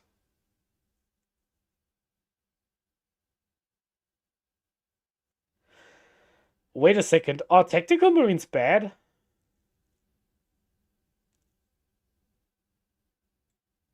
Or 2 drop pods? 2 drop pods is funny. I will leave them here in bad. I still think they're worse than the Reaver Lieutenant. But you realistically never take them, right? Yeah, they're 100% bad. I don't think they're aircraft bad. They're worse than the Storm Raven. The Storm Raven will not be an aircraft, but I will talk about that when we get to it. Yeah, I think they're bad. I don't think they're as bad as the Reaver Lieutenant, but I think they're bad. You should never take tactical marines. They're not great. They're not great at all. Scouts. This used to be an S tier unit, I think. I think I put them in S tier last time. Since then, a lot of things have happened, and those things are... Scouts are now 70 points. However, Scouts have combat knives. And combat knives are now AP 1. Which means they are a bit better at skirmishing with like Eldar and Stormboys and stuff like that, similar to how intercessors work. And they still have all of the good rules. I will be steadfast and put scouts into staple with a caveat. I think you should always have 1 scout squad. I probably never take two scout squads, and I probably never take 3 scout squads. I think you want exactly 1 scout squad. They have infiltrate scouts, they go back into reserves, they come back down. The problem is just for 10 points more you can get Reavers, which are actually better in combat. And for 15 points more you can have incursors, for 5 points more you can have suppressors. There is some competition now for their slot, but however, I think you still take 1 scout squad. Because it is just so useful to have.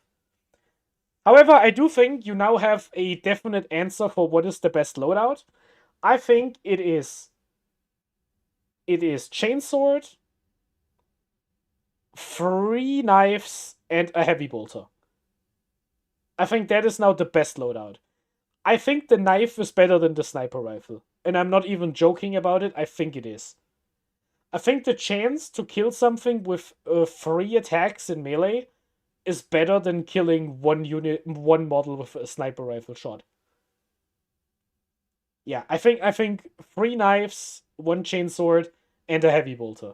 That is your best loadout for scouts. Speaking of the loadouts, here we have Blade Guard veterans. Now these guys have been very flawed in the past. We always put them into playable, but we were all coping because everyone roots for the underdog, but nobody wants to bet on him. And that was the Blade Guard veterans. These guys always had a problem, and that problem is they just don't do enough damage. They have 4 attacks at 522, and they don't like vehicles because they can't wound them, and they don't like elite infantry because they are only strength 5. Now the new Oath of Moment actually changed something here. Because it means you can attack something with reroll hits, and you can activate the reroll save at the same time. So if you charge into a combat, you can kill a bunch of stuff, and then you stay alive, because you have the reroll saves. They're 90 points for 3 models. I still think they're too expensive. But are Blade Guard veterans flawed? I don't think they're flawed, right? Do I put them right with the Judicia? Because these two are kind of a package deal.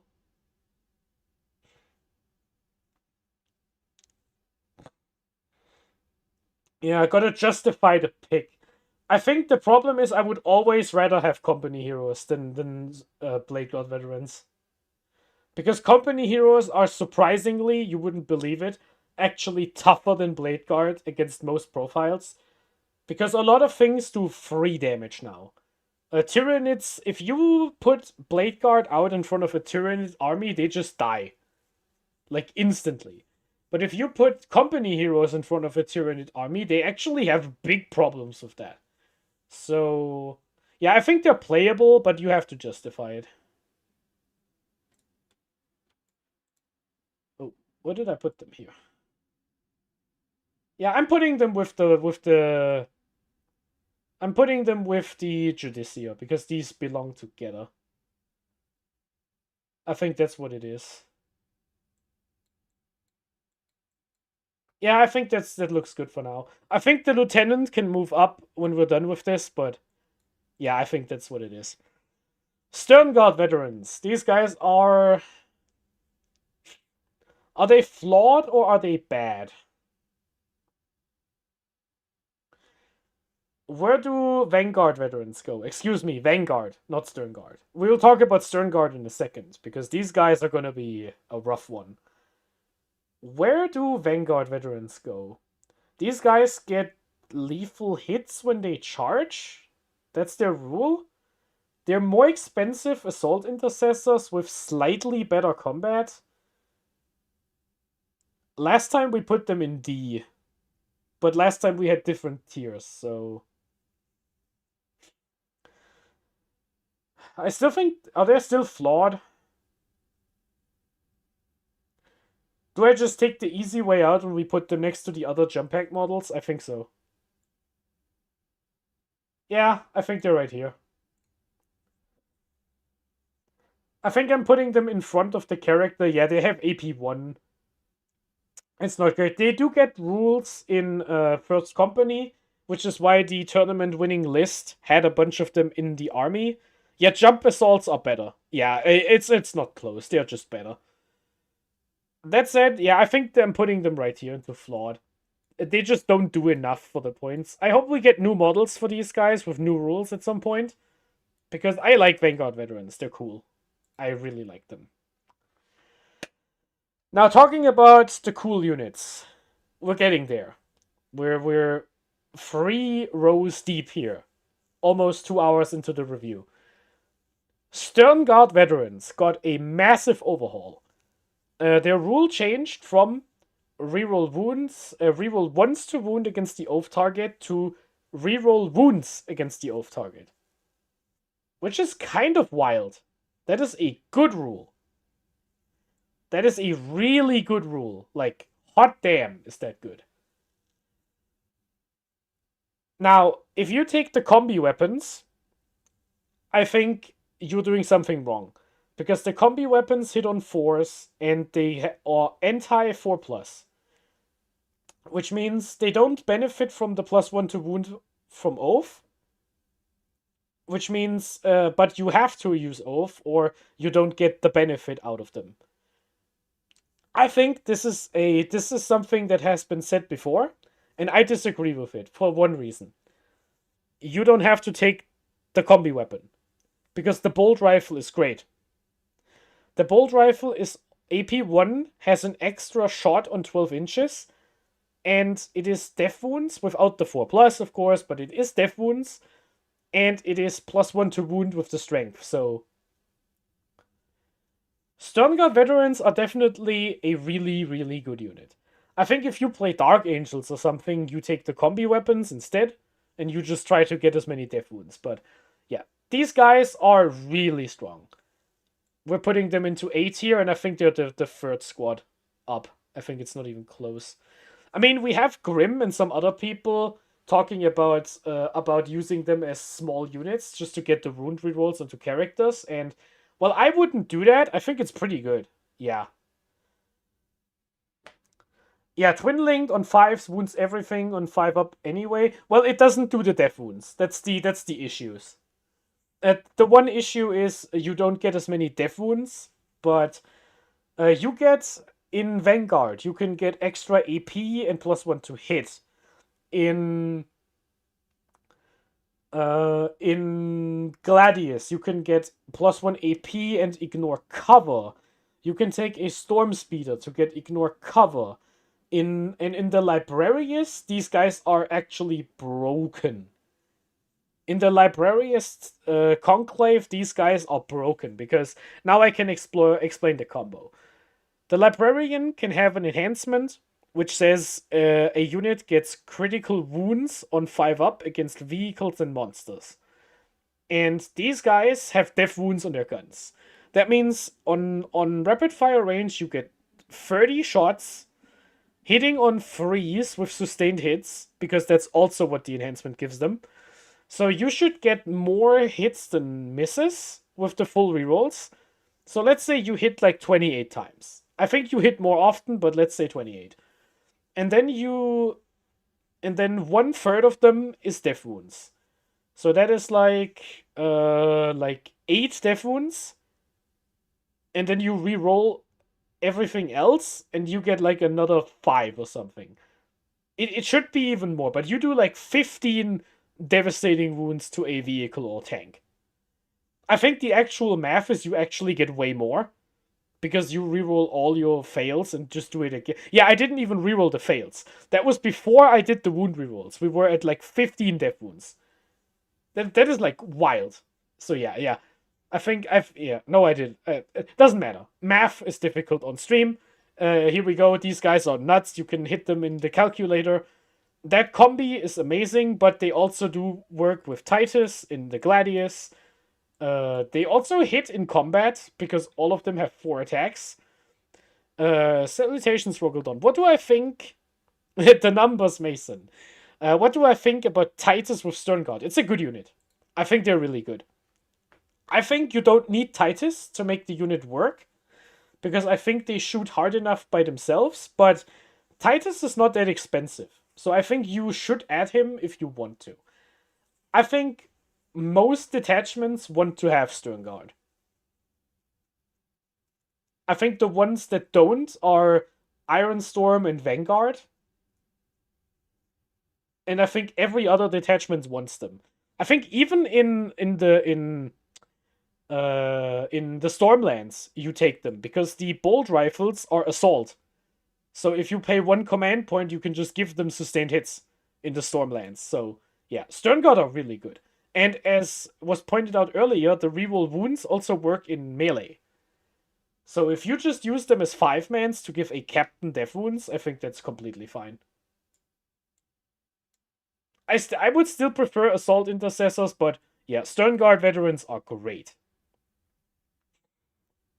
Next, we have Infernus Marines.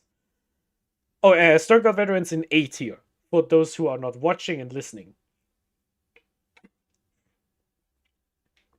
Now, what do we have? We have Infernus Marines. Infernus Marines got buffed. They cause battle shocks at -1 leadership now. And their flamethrowers are now AP 1.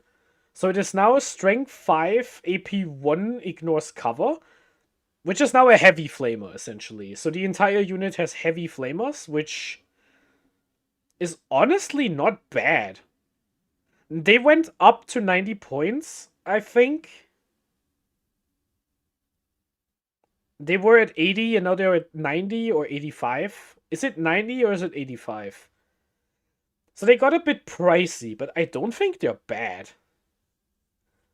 I can't put them into flawed, because it is a lot of shots that don't need Oath of Moment. Getting some battle shocks onto a unit before you charge it is pretty sweet.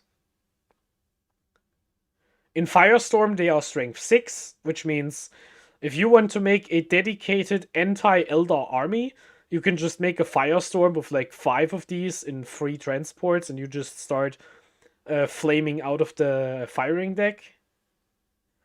I think they're playable, but I would put them in the same realm as the JPIs, I think. Worse than that. I think maybe... Yeah, they're the heavy intercessors. Like, I think I'm putting them here, but I can't put them into flawed. I think they're too good to be flawed. And that said, I'm moving the lieutenant up to at least... I'm moving the lieutenant to the Judicia. I think, yeah, I think that's where it is. Aggressors. Aggressors are interesting. Aggressors lost the ability to have critical hit 5s, but in exchange they got +1 to wound, which is something they honestly kind of like. How does the damage translate? If we try to do it mentally. So, you have 66 shots, which is like 21 shots. Let's say you have blast. That means that's like 35 shots at like 20 orc boys. Without sustained hits and without lethal hits. So previously it would be you would shoot and you would get 12 lethals, you would reroll 20 of them, get 8 more lethal, so you would have 18 lethal hits and 18 extra shots, and you would miss like 5 or something. Then you keep going, and then you wound on 5s, so that's another 10. So a unit of orc boys would take like 28 saves, which means if they have a thing, they would fail 18, and then they would pass some Fear No Pains, and you would kill like 12 orcs with the blast weapons. That's what it was before. So the new math is if you have the Apothecary with Fire Discipline and +1 to wound, which you probably don't, but for the sake of argument, you get fewer hits. You don't go fishing for extra. So you have your 35 shots. You would... Yeah, new aggressors to 7 to 8 damage into T12 2-up stuff. That's not bad. It's actually not bad. So against the orc boys with the grenade launchers, you have your 35 shots. 6 of them are lethals and sustains. You get some rerolls. Let's just say the other ones, you get like 25 hits out of that. They wound on 4s now instead, so that's 17 plus the 6. It's 21. So 7 saves fewer than before. Yeah, so here's the thing. So let's talk about the aggressors broadly. I think the Bullstorms are worse now, but they don't need the enhancement anymore. So you save some points. And they do like the +1 to wound a lot, actually. The problem is if you have Sternguard in your list, you don't have time to give them Oath of Moment. In which case, I want to peddle something to you. And it is something I have always liked if you followed my channel. The Flamestorm Gauntlets. Now hear me out. Flamestorm Gauntlets are flamethrowers, strength 4, AP nothing, ignore cover, twin-linked. Twin-linked. They go to AP 1 within range, which means, and they are D6 plus 1 shot. Everyone always forgets the +1. So on average, you get like, you get 27 shots out of 6 models. You don't need to hit, because you are Torrent, you always hit. And then you have wounds with rerolls and AP. They do fine. And they don't need a character, they don't need Oath, they just work. The problem with aggressors is the price. 240 points is too much. I think they should go down. They should definitely go down, but... Redeemer is better despite AOC nerf. They are cheaper than a Redeemer, though. I agree you don't take both, like I used to do. I think you have to decide. But I think these guys are seriously a competition for what Kelgar can join. I think Kelgar with 6 Flamestorm Gauntlets is a good unit. It was a good unit before, I still think it's a good unit. I will put these guys into playable because this is my tier list and I can do what I want. The question is, where do I put them? I think to be objective, I think I would put them... If this was purely my gut feeling, I would put them ahead of Blade Guard, but I think I'm putting them in B tier behind Tigurius. Yeah, I think this is where aggressors are. Yeah, I'm putting them here. I think that's fine. They're not the end of B, they're not the top of B. I think they're fine. Yeah, I really like Flamestorm Gauntlets. If you haven't tried that unit, and you have the models, I would recommend you try it. It's a decent unit. I like it a lot. Reavers. Reavers are really good. I haven't gotten to try them yet, because mine came with the mail 2 days ago. But I've played a bunch of Incursors, and I've listened to the stories people have about Reavers. And in my opinion, based on not having played them myself yet, this is a conversation where it depends on your list. So first of all, we put them in B tier. Reavers are in B. And the question is, are they before? Are they in front of the Incursors or after them? And we will talk about that right here. So what is going on with Reavers? Reavers got a new rule which says enemy units within 3 inches have -1 OC. This is not capped. No cap, Reavers are actually good now. It is crazy. They gave them a new rule and a bonus AP in combat. And that was enough to make them good. They went up to 80 points, but I think that's fine. So, there is no cap on the OC debuff, which means units can go to OC 0. This means a unit of Storm Boys will most likely be unable to take an objective off of 5 Reavers. Because if you charge in with Storm Boys, if there's no war, you have like 3 attacks with the Power Claw, you have 12 attacks with the knives, you hit on 3s, you wound on 4s. You should have 1 or 2 Reavers left alive.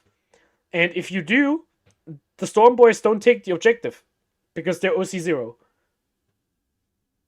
That is just really good. Yeah, as Grim in chat points out, there's a lot of discussions about which of the 80 to 90 point skirmish units you take, because all of them have a purpose. So here's the thing. So, Incursors make your ranged attacks better. Reavers are really good at capturing points. Reavers have Deep Strike and Scout, Incursors only have Scout. Reavers are 5 points cheaper and are better in combat. Incursors do mortal wounds, which is better than having combat sometimes. I think Reavers are better because they're cheaper. But don't get this twisted, I think both of these units are equally good. It depends on what your list is. I wouldn't try to go overboard. I would take 1 or 2 units out of these. I don't think you take 4. I mean, you can't. I don't think you take 30 Reavers out of a sudden. I think you take 5, or you take 2x5, or something. I think in a Gladius, you take Reavers, and in a Vanguard, you can take Incursors, or you take 1 of each. You can absolutely take 1 of each. I wouldn't even fault you. And if you like one of them more than the other, you can drop 1. And if you don't have the 5 points for the Incursors, you take the Reavers, and you're just happy about it. Yeah. Yeah. So yeah, Grim meant a thing, 4 points. Yeah, you take 4 of these skirmish units, and you have to decide which ones you take. Do you take Reavers, Incursors, Intercessors, or Scouts or something? And you just have to pick which ones you want. That is a good point, and I think that is correct. I think these two are the closest together, and I think both of these are close enough to go into A tier at some point. But for now, I will keep them in playable. I think they are right here. Units that are not in playable. Here we have Assault Intercessors. Excuse me. Assault Terminators. Where do Assault Terminators go? No, I do think they go into playable, but I will make some changes to where I was. Assault Terminators are in B tier. I will put them into playable, and I will put the Librarian and Terminator armor down to the Terminators, because these two belong together. This is the Librarius combat package, where you can give a unit advance and charge. And they also get a mortal wound save against psychic weapons, which isn't as uncommon as you think, because Thousand Suns and Tyranids are good armies, and both of these armies shoot a lot of psychic. So yeah, you always run them with hammers. And I think this combination in one detachment is playable. They're also good in First Company, because they are a 4-wound model, which is good against Tyranids. 4-wound model with a 5 of Fear Pain once per game, which is fine. That's when you take the Ancient. And at least with +1 to wound, the Thunder Hammers are better than before. And they want Oath anyway, because they don't hit anything on Weapon Skill 4+. So yeah, I think these two together make a case for playable. And if you are a mad lad who likes First Company, I will put them here out of respect, because First Company did win a GT. So yeah, we're putting them into B tier. That's what we are. Flawed unit. Thank you very much. Ranking in relation to Gladius, we're ranking in relation to all detachments. If a unit is an auto take in one detachment and otherwise not that good, it will be a playable or a staple. And if it is a unit you use in every detachment, it is an auto include. If you can put this into any list, it's an auto include. If you put it into most lists, it's a staple. And if you can use it, but you probably don't, you would put it into B tier. So yeah, I'm talking about the Librarius here, because the Psychic Terminator unit in Librarius is probably good. Yeah. Terminators and Deathwing Terminators need datasheet changes, not points. I agree, Tom. I would, to go a bit of a tangent here, my favorite change to Terminators would be Terminators should get every heavy weapon in the box. So you buy a unit of Terminators right now. You get an assault cannon, a missile launcher, and a heavy flamer. I think 5 Terminators should carry all 3 of these at the same time. Because the problem with normal Terminators is the Stormbolters. They just don't do anything. That's the problem. Terminators are like okay in melee. They are durable bodies. And they are like bad at shooting. So in my opinion, because they're basically just aggressors with worse weapons and a better save. That's the whole problem with regular Terminators. Speaking of which, regular Terminators are flawed. And I'm putting them in the top of flawed. Because it is a problem. These guys are cheap, or not cheap, they are not expensive at 170 for 5. And they have a bunch of anti-infantry shots, and they have a bunch of things. The problem is they need Oath to do any damage, which means Sternguard can use Oath, which means why are you using Terminators? And second, they just don't do anything by themselves because they don't have enough weapons. This is why regular Terminators are in C tier for flawed. That's what they are. And my opinion on how to fix them is give them all the heavy weapons. There are 3 weapons in the box, give them all 3. Or give them 2 of the 3. I don't even care. Just do something with the Terminators, because whatever they're trying to do is not working. That's just what it is. Yeah, I'm putting them with the Ancient in C tier. They're flawed. And the flaw is they just don't do enough damage. The best models ever, though. Let's agree. Terminators are the coolest models ever. Same with the Chaplains. It makes me sad the Chaplains are so low, but it is what it is, brothers. Stay strong. Next, we have Assault Centurions. Centurion Assault Squad. This unit is really funny. Okay, so first of all, this unit, you could make a case it should be in flawed, because it moves 4 inches and it is really expensive. I would make a counterpoint to this. We're playing Ultramarines, and Uriel Ventress is in S tier. So if you are in a Gladius, you can take a unit of 3 of these to use them for rapid ingress. Assault Centurions have free attacks at 10 to free, I'm pretty sure. Assaults. Centurions, let me check that. Centurion Assault Squad, they have free attacks with strength 10, AP 2, damage.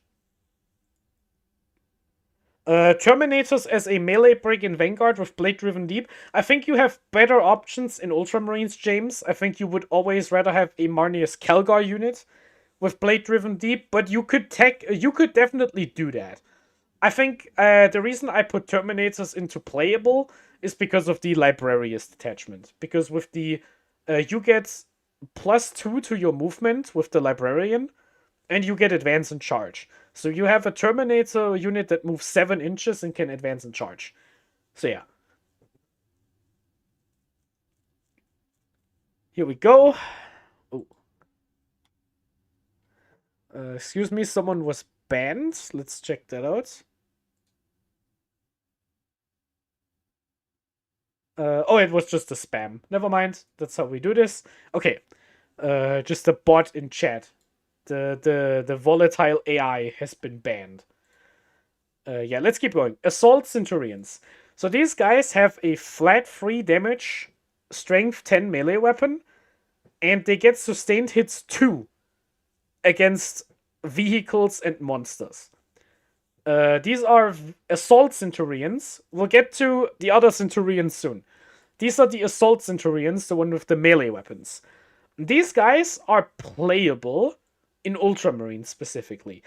They're at the lower end of playable. I will put them here at the end of B tier, next to the Infernus Marines. Here's what you can do with them, because it is pretty funny. You can give them Deep Strike with Oriel Ventress, or you can put them into a Land Raider. If they can get Advance and Charge in the Gladius, and then you charge something, and if you have Oath on it, you are looking at 9 attacks, if you take a small unit, 9 attacks, hitting on 3s, every 6 is 2 extra hits, and then you have a Strength 10 +1 to wound, twin-linked melee weapon that does 3 damage flat. That should kill any battle tank or Tyranid monster in the game, unless there is like a Feel No Pain or something. I think that's fine. They're also really good in Blood Angels, Michael. You are completely correct. Just a quick thing. We're looking at Ultramarines specifically. So Dark Angels and Blood Angels are not important for this tier list, but you are correct. In Blood Angels, they are really, really good. So yeah, I'm putting them at the end of playable because you can use Oriel Ventress to do some funny things. You could also consider just running 3 of these guys in strategic reserves, because they come with a twin-linked melter, which is not bad for some skirmishing against vehicles. If you take a big 6-man brick with Oriel in Deep Strike, you can give them flamethrowers and use them as a twin-linked anti-horde unit that has anti-vehicle combat.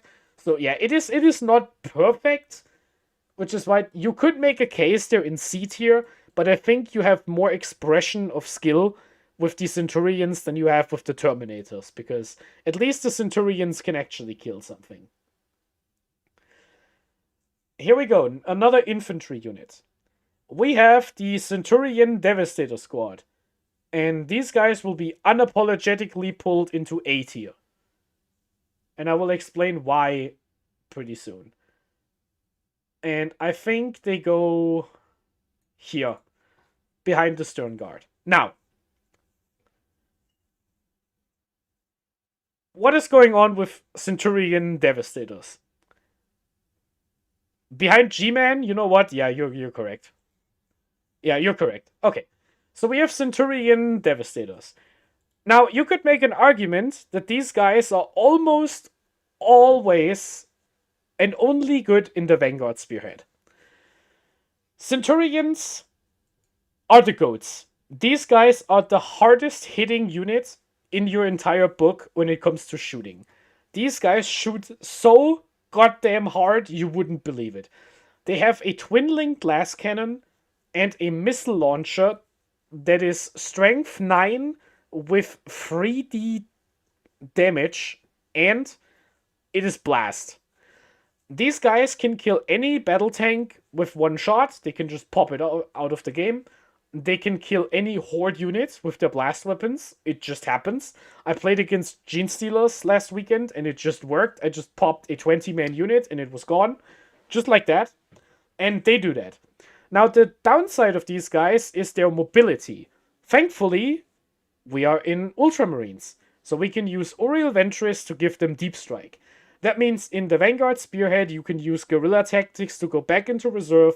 You shoot, you go back into reserve, you shoot, and so on. You just do that for 4 turns, and then your opponent will lose a critical asset every single shooting phase. That is how the Vanguard works. Now, this isn't enough to put them into A tier, in my opinion, but I will give you another thing I want to say. There have been people using these guys just in a Gladius. Pick depending on lore, not rules. Well, no. Now, the Centurion Devastators, we have seen units of them pop up in a Gladius list. We have seen Uriel Ventress just deep strike them in a Gladius into one position where they can see most of the board, and then you just stay there and just start shooting. That has its own advantages. You get fallback and shoot in the Gladius. You get ignore cover, which is basically the same thing as reroll as +1 AP. And you can actually get both. Funny enough, you can have an AP4 ignore cover last cannon. And at the downside is obviously you cannot reposition them once they are on the board. There have also been people putting 3 of them into Land Raiders just to have like a small unit that can pop any infantry off the board. They're just really good. Centurion Devastators are really, really good. They're only good in 1 detachment, so I will put them behind the heroes, I think. But yeah, Centurion Devastators are an A tier unit, and they are an auto-include in the Vanguard Spearhead. You cannot play a Vanguard Spearhead without Centurions. Listen to me. Tell it to everyone on Reddit who tries to build a list without them. It doesn't work.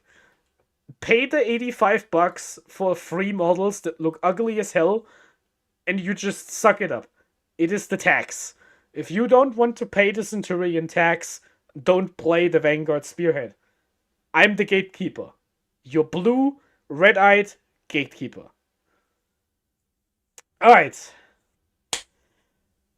We're starting to get into the vehicles. First up on the list is the Invictor Tactical Warsuit. What does the Invictor Warsuit do? It has Scout 8, and it is a Strength 14, which is pretty weird, melee Dreadnought without the durability. It only has a 3-up save and Toughness 8, so it's not a 2-up -1 damage like the Redemptor. So what does that mean? This means this thing is pretty bad, but it's not unusable. The Invictor Tactical Warsuit is flawed, and I think I want to put it behind the Terminators. I think it's okay, because you can scout up into no man's land, you have a flamethrower.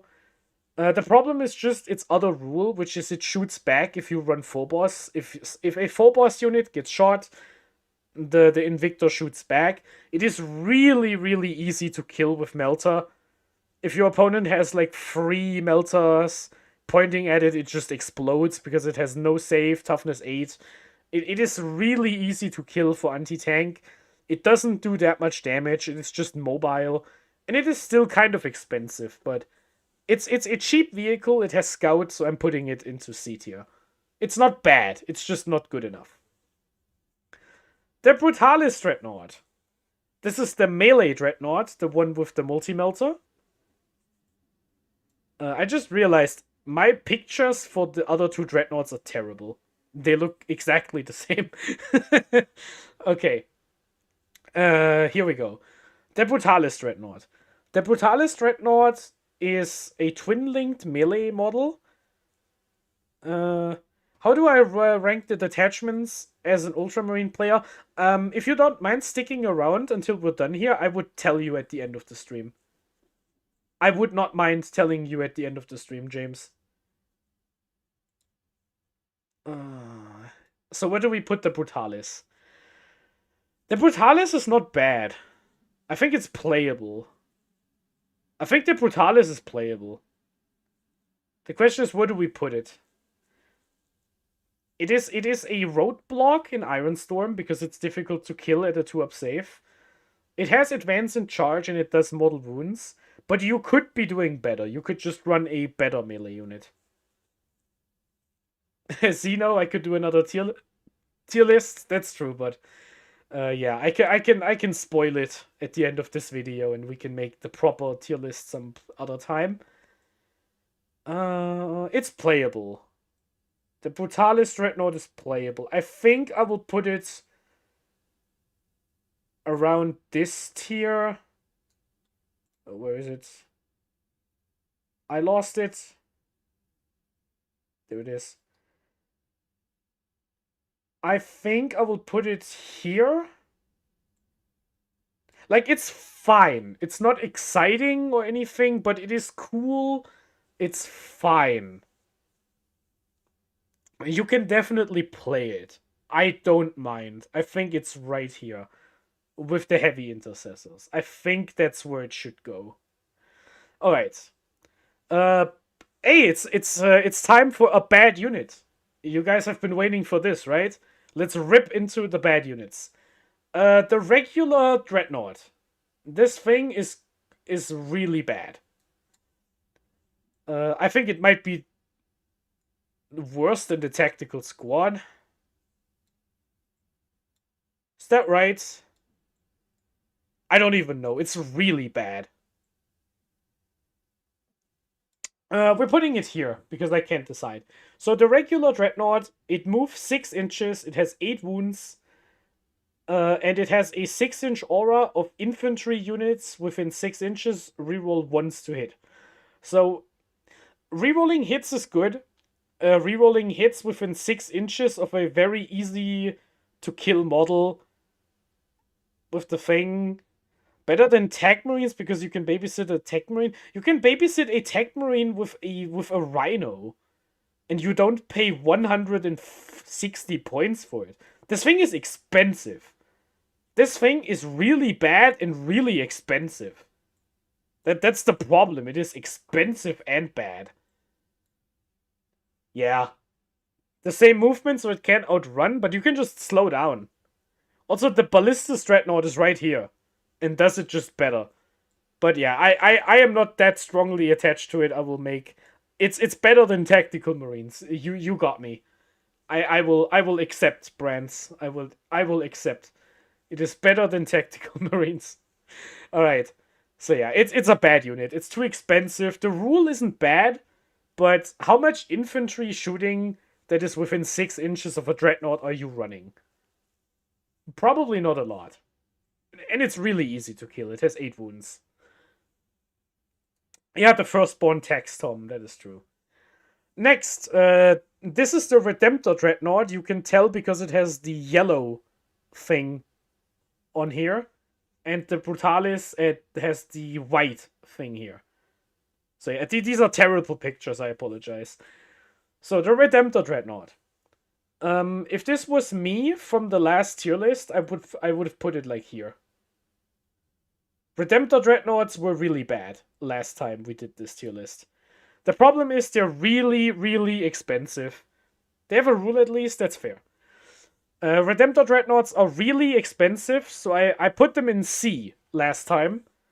They are really expensive, and the problem is, if your opponent can kill them, like if your opponent plays Sisters of Battle, or they play Necrons, or Tau, or Chaos Knights, your Redemptor Dreadnought will just explode the second anything looks at them. They're so overpriced at 210, I'm tempted to leave them in flawed. Now, is there anything that can convince me that Redemptor Dreadnoughts are not flawed? The new Oath of Moment gives them +1 to wound, which is not bad, because they have a problem wounding things. The strength 9 plasma cannon oftentimes fails to wound Terminators because they're toughness 5. It doesn't wound vehicles because you have to wound 5s. Is that enough to lift it out of C tier? I think not, and I want to make a case for why. The problem is Armor of Contempt is worse, and the Redemptor Dreadnought really needed Armor of Contempt to stay alive. Now, I think any army can kill a Redemptor Dreadnought. With the new Armor of Contempt, I think any army in the game can kill a Redemptor. He's decent with oaths. Decent shooting. Yeah, I think all of this is true. They shoot fine with oath. They shoot fine in Ironstorm. They have good shooting, but the problem is they're just so expensive. You have to think about this. A Redemptor Dreadnought is more expensive than Marneus Calgar. And would you rather have a Redemptor Dreadnought or Calgar? And I think that's the flaw. I think this might be a bit controversial to put them into flawed, but I really want to see them go down in points. I think they're not good at 210. It's too much. It's just too much. I don't think you can do this. The next Dreadnought, however, for those of you who are Dreadnought fans and who are thinking that I am disparaging the Ironstorm players, worry not, because this one is going straight into staple. The Brutalis Dreadnought. This thing is really good. It is a Dreadnought with a missile launcher that does d6 damage. It has a las cannon with d6 plus 1 damage. 2 shots on each, so it's 4 shots. It is OC 4. It has a 2-up save, and if it shoots something that is below above half strength, so you shoot at something at full health or half health, you get rerolled hits. Just reroll hits. That is really good. This is a really, really good model. It is 130 points, so having 3 of these guys... the Ballistas, I apologize. Yes, the Ballistas Dreadnought. That's the one. The one that shoots. Yeah, this thing is really good because you can have 3 of these for 390 points, which is almost as expensive as Gilliman. You have to think about that. Would you rather have Gilliman or 3 Brutalis Dreadnoughts? That is a lot of shooting. Now, it is swingy shooting. It doesn't kill a vehicle every time. But I think because this thing is so cheap, you can just run 2 of them in any list and just have a backline shooting unit that says, hey, opponent, maybe don't deploy out in the open, because something could happen to you. And I think having a gun is always better than having no gun. I think based on the trends of how it's going, I think these guys are right here. Yeah, I would put them behind Sternguard, because we see them in so many lists. I am willing to give the Ballistas Dreadnought an A tier staple here. It's a good tank. It's a really good tank. Now, away from something that most people put into A tier, and now we're putting something that only I would put into A tier.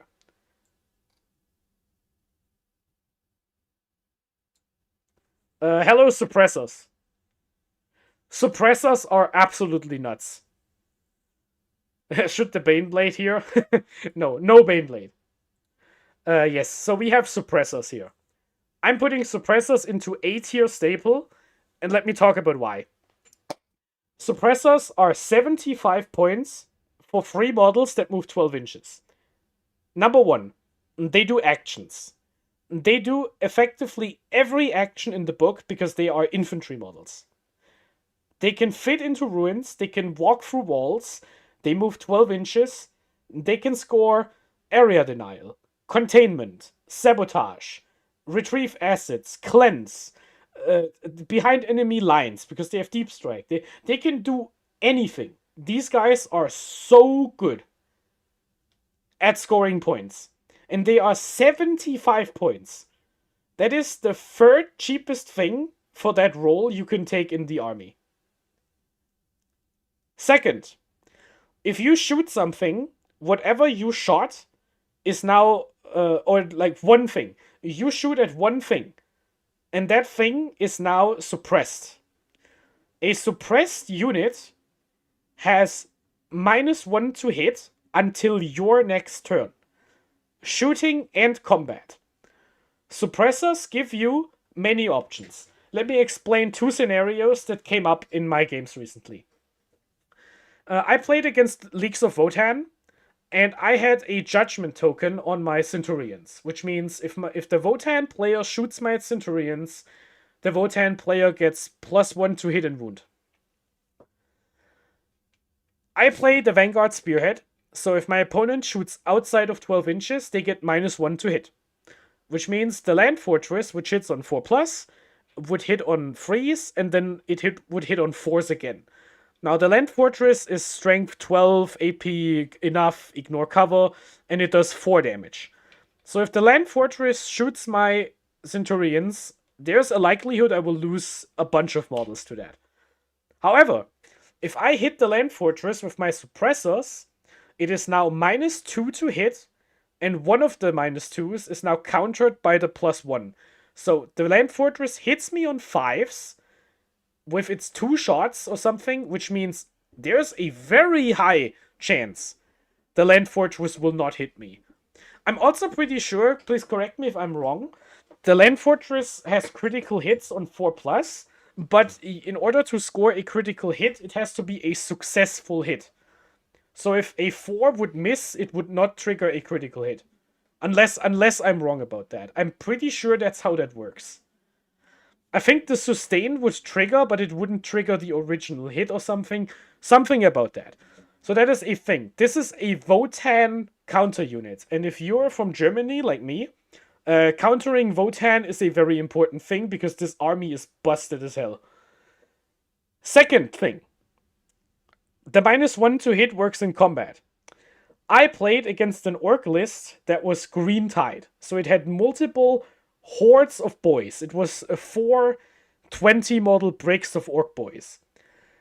I needed to buy some time because I can't kill 80 boys at the same time. So what did I do? I shot the boys with my suppressor. They had -1 to hit. And then I charged the boys with a transport.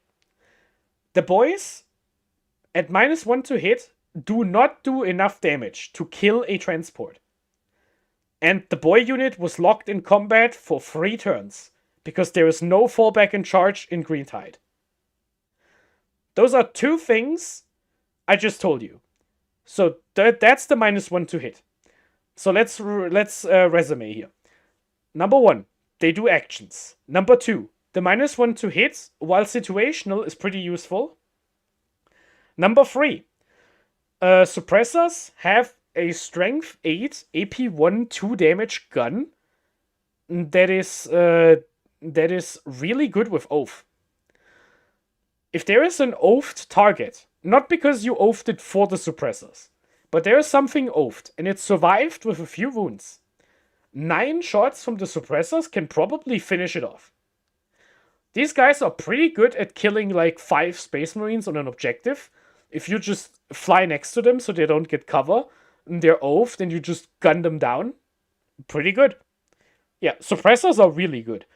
And because they're so cheap, they're just not worth shooting at most of the time.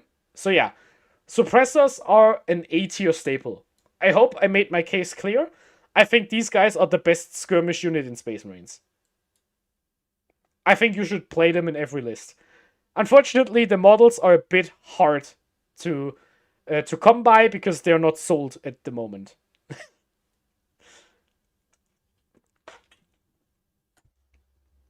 That was my Toby talk for suppressors. Outriders. Outriders are pretty decent. I'm putting them next to the Blade Guard. And I would like to talk about why. Outriders are a 14-inch moving unit. They can't go through walls, but they are toughness 5, and they have 4 wounds per model, I'm pretty sure. It's been a while since I've used an Outrider. Let me double check. Yes, they have 4 wounds per model. Now, you can run them as a big unit. Don't do that. Instead, you will take them as a small unit. Which means you pay 80 points for a unit that moves 14 inches. Excuse me, 12 inches. You pay 80 points for a unit that moves 12 inches. They can advance and charge. They can do actions. They can do a whole lot of stuff. And what did they get in the last data slate? In a turn in which they charge, they get +1 damage and strength. So yeah, yes, Bobby. Yes, Bobby. They only look cool on the shelf. Now they look cool on the battlefield. So yeah, if you charge a unit of 5 Space Marines, you're now wounding them on freeze, and if they fail a save, they die. Which is pretty decent, I think, right? Right? I think so. So yeah, I think these guys go right into the skirmish unit territory. I think they're about equal with the jump pack guys. The jump pack intercessors can go through walls. The bikes cannot, but the bikes are tougher to kill, but the JPI do mortal wounds. Maybe I put them side by side, because I think they're pretty equal. So, but yeah, they're in B tier. Outriders are in B tier for a unit you can use. The next unit is a bit boring, but I have to put it into a staple tier. Here's the Invader ATV. And I'm putting it at the top bottom of A tier staple. Now, what does the ATV do? The ATV is an 8 wound model with toughness 5. It moves 12 inches and it has a multi-melter usually. It has some sort of rule. If you shoot an Outrider or ATV squad within 6 inches, the ATV shoots back. This doesn't matter. Because the reason why it's an A tier staple and why you see it in so many lists is because it's 60 points. It's the cheapest thing that is actually useful, unlike those two dummies down here, the two ancients. The ATV is actually useful because it at least has a multi-melter, it's fast, and it's only 60 points. This is one of the premier action units people are running nowadays. That wouldn't usually make it playable, but because everyone is running it, I think I have to put it here. It's just really good at scoring. You can put it on your home objective if you want to, because it's a tough model that can block the entire objective marker. Yeah, it's cheap. It fits into any list. It can do actions, and that's just what it does. In Iron Storm, it gets a reroll, which is actually pretty important. Yeah, I can be convinced it should be in B tier, but let's keep going for now. Suppressor Inceptor squads. Inceptor squads are the Gravis Marines that can deep strike 6 inches. So they got nerfed. They cannot rapid ingress with their ability anymore. And now it's only 3 inches instead of... it's now 6 inches instead of 3 inches.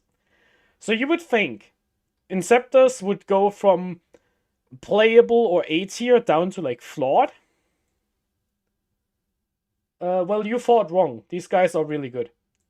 I'm putting them with the Ballistus Dreadnought. Let me explain why. Inceptors do so much damage with Oath of Moment, it is absolutely unreal.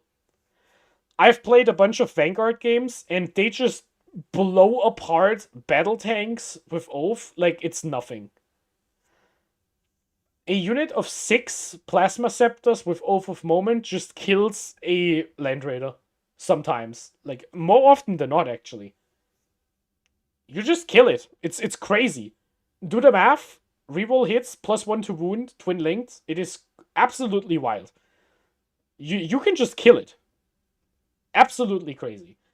They still do a lot of stuff with mission play, so if you take smaller units, that is good. They can do the... they can go back into reserve and deep strike and Vanguard. They can do that, and they are also pretty annoying to kill. Because they're a toughness 6 free wound model. Would you run them on average in more of 2x3 or 1x6? I have been running 1 unit of 6, but I'm switching to 2 units of 3. Because I think I think it depends. If you want to run the Robute Gilman list that uses 2 of these guys and just kills 2 things at the same time with the double oath, then I think you should play 6s, because then the target restriction is less awkward. But I think in the Vanguard, I like 2x3 more, because it just gives you more ability to spread out. And even if both units shoot at the same target, they don't die at the same time because your opponent shoots them back. So that's what I would recommend. I think 2x3 is better unless you want to play the Gilman combo list. Here we have the speeders, and now I need to check the order of these. I think the first one is the Hail Strike, I'm pretty sure. Yes, okay. So here we go. The Storm Speeder Hail Strike. All of the Storm Speeders got cheaper in the last update in November. And none of them are exactly great, but they're all fine. Let's look at one that isn't. I will put the Storm Speeder Hail Strike into Flawed. I will put it behind the... I will put it with the Warsuit, I think. So what does the Hail Strike do? The Hail Strike has a bunch of anti-infantry shots. And if the Hail Strike shoots an infantry model, for the rest of the turn, all your other units get +1 AP against that infantry unit. I don't like this rule for 2 reasons. Number 1, the entire game is vehicles right now. Everyone is spamming vehicles. And that is just not good, because it doesn't work against vehicles. Number 2, most of the infantry units that do get taken have an invulnerable save, which is better than their armor save. So if you want to kill 20 Orc Boys in Green Tide, congratulations, they have a 5-up armor save and a 5-up invulnerable save. So you don't actually get any value out of the AP. Number 3, if there is something you want to ignore cover against, that is an infantry model, something like Centurions or Sanguinary Guard, there is another speeder coming up that does the same thing, just better. Now, the Hail Strike is the cheapest speeder, so maybe you can convince me that in the Stormlands you just take 3 of them because they're cheap and you can use the stratagem. But until someone actually plays the Stormlands, I will just put them into Flawed. Yeah, I think their target selection is too narrow, and their guns are not good either. It's just a bunch of, like, small arms fire. Next is the Thunderstrike, I think. Yes, the Thunderstrike. The Storm Speeder Thunderstrike. What does it do? If you shoot a vehicle or monster, the rest of your army is +1 to wound against it. This thing is actually playable. I'm seeing it a lot in Iron Storm lists, because yes, it does double duty with Oath of Moment for +1 to wound, but Iron Storm isn't very dependent on Oath of Moment. So having multiple +1 to wound effects in a metagame full of vehicles is actually decent. I'm putting this thing with the Brutalis Dreadnought because you don't see it all the time, but I think it's good enough. I think you see it more often than you see it often enough to at least make it playable. It also hits on 2+ with its last Talon, so it is a bit more reliable than the other units. So I think it's fine. I think it's good enough. The Stormspeeder Hammer Strike is the third one of the pack. And this one has around 12 average into tanks. Yes. Now, the Stormspeeder Hammer Strike, this one says if it hits any unit, no keywords, that unit loses the benefit of cover for the rest of the turn. This is the best speeder. It is not even close. It is the best speeder. Why? Everything is a vehicle. Every vehicle has always cover all the time because there's one little talon foot behind a wall and then the entire thing is cover. Not anymore. You take the cover off, you have a melter which never does any damage, but that's fine. And now you can shoot your anti-tank without cover at the target. The Storm Speeders can deep strike, which is good. And as I wanted to explain with the Hail Strike, if there is an infantry unit you want to have AP1 against, just take this one. The only way this is worse than the other thing is if you already have Ignore Cover. So if you already have a Firestorm list, for example, full of flamethrowers, you probably don't want this. But I can't imagine you're playing this list. Now, I'm not gonna put this in staple. It's not that good, but I'm putting it ahead of the other speeder. Because in my opinion, the Hammer Strike is better than the Thunder Strike. So that's what it is. That's where I'm putting it. I think it's better than the other one, but I think both of these have a place. +1 to wound is also pretty good against Chaos Demons, and Chaos Demons are a bad matchup for Space Marines, from what I know. So this is what happens. Next unit. We're going back to some infantry after all the vehicles. Number 1, Hellblasters. These guys are going into C tier. They're going into aircraft and Hammerfall tier. They're bad. I'm taking them off the list. Okay, we got the Tobias Hellblaster jokes out of the way. Yeah, it is public knowledge. I hate Hellblasters. I think they're bad. But I have to be honest here. There's a bit of a split here. Hellblasters like +1 to wound. And Hellblasters hate losing critical 5s. Because the only way people were using these dudes was in Gladius as a Hellblaster unit, and that was always the worst choice of Fire Discipline unit. You always wanted Eradicators or Aggressors, and now you have Sternguard, and Sternguard are just better than Hellblasters. By a mile, they're just way better. But they do like +1 to wound, which is not terrible.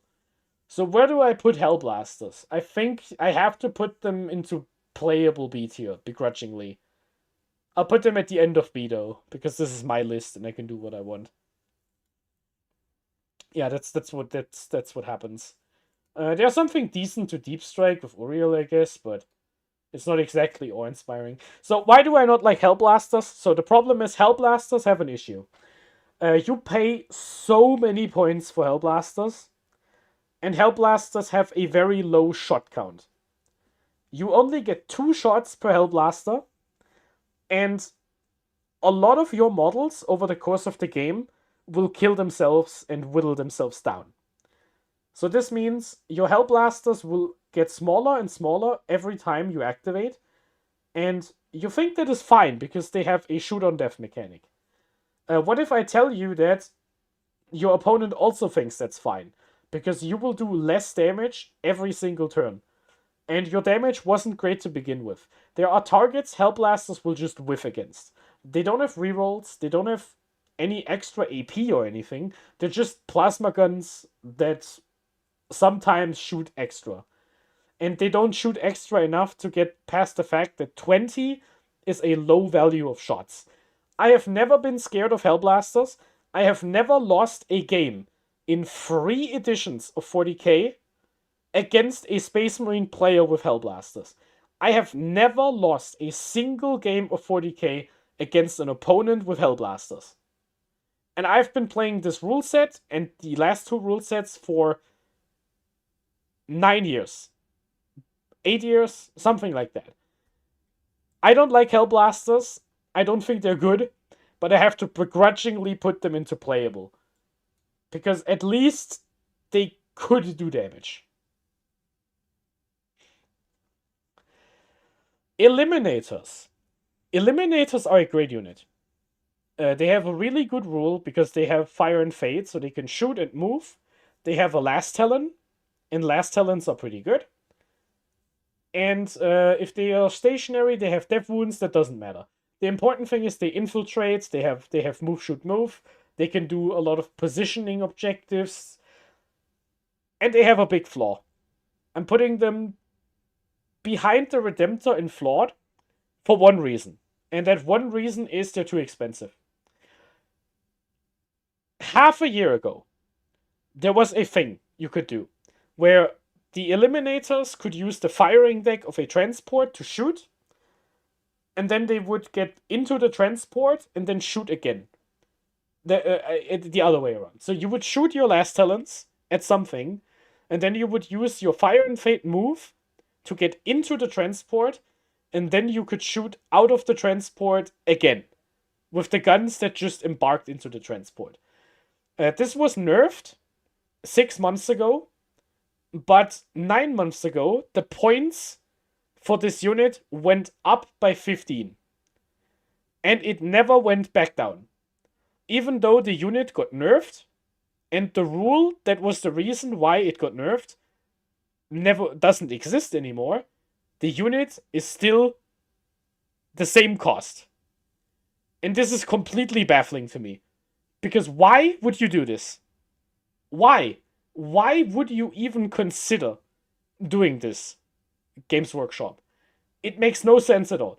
These guys need to come down to 70 points in order to see play again, because they have a good rule. This is a good unit. The problem is just they're way too expensive for what they do, because 85 points gives you any of these up here. You could buy suppressors, you could buy infiltrators, you could buy incursors, you can buy reavers, you can buy outriders, anything. Jump pack intercessors. You can buy any of these units. Because they didn't go back down in points, which is completely wild to me. Alright. That was my Eliminators rant. And they are top of C tier next to the Redemptor for the same reason. Both of these need to come down in points. Next, we have Eradicators. Now, Eradicators got worse 6 months ago. 1 month ago. They went up by 5 points per free. So they're now 100 points instead of 90 points. Now, a lot of people don't like Eradicators because they wound on 5s. They don't have a lot of shots. And they went up in points, but... And why would I take a unit with reroll something when I have Oath of Moment? And that is what I'm trying to explain to you here. The reason why Eradicators are good is because they have rerolls. They have rerolls. They don't need Oath. They just do the thing without using up your Oath of Moment. You can put your Sternguard veterans into whatever you want and still have something that shoots a vehicle. Eradicators are really, really good. I will put them into staple below the Scout Squad, I think. I think in Vanguard, these guys are still a staple because they're the best thing Calgar can join. Because Calgar plus the infiltrating Eradicator unit is still the best thing you can use for an infiltrate. Actually, I will put them behind the Apothecary because these two belong together. I think. Yeah, I will put them like this, I think.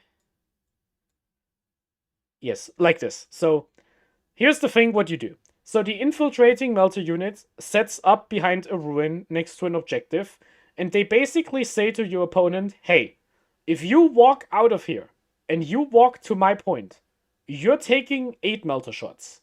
Are you okay with that? And a lot of armies, which are 80% vehicles, say, no, I do not. That is one application.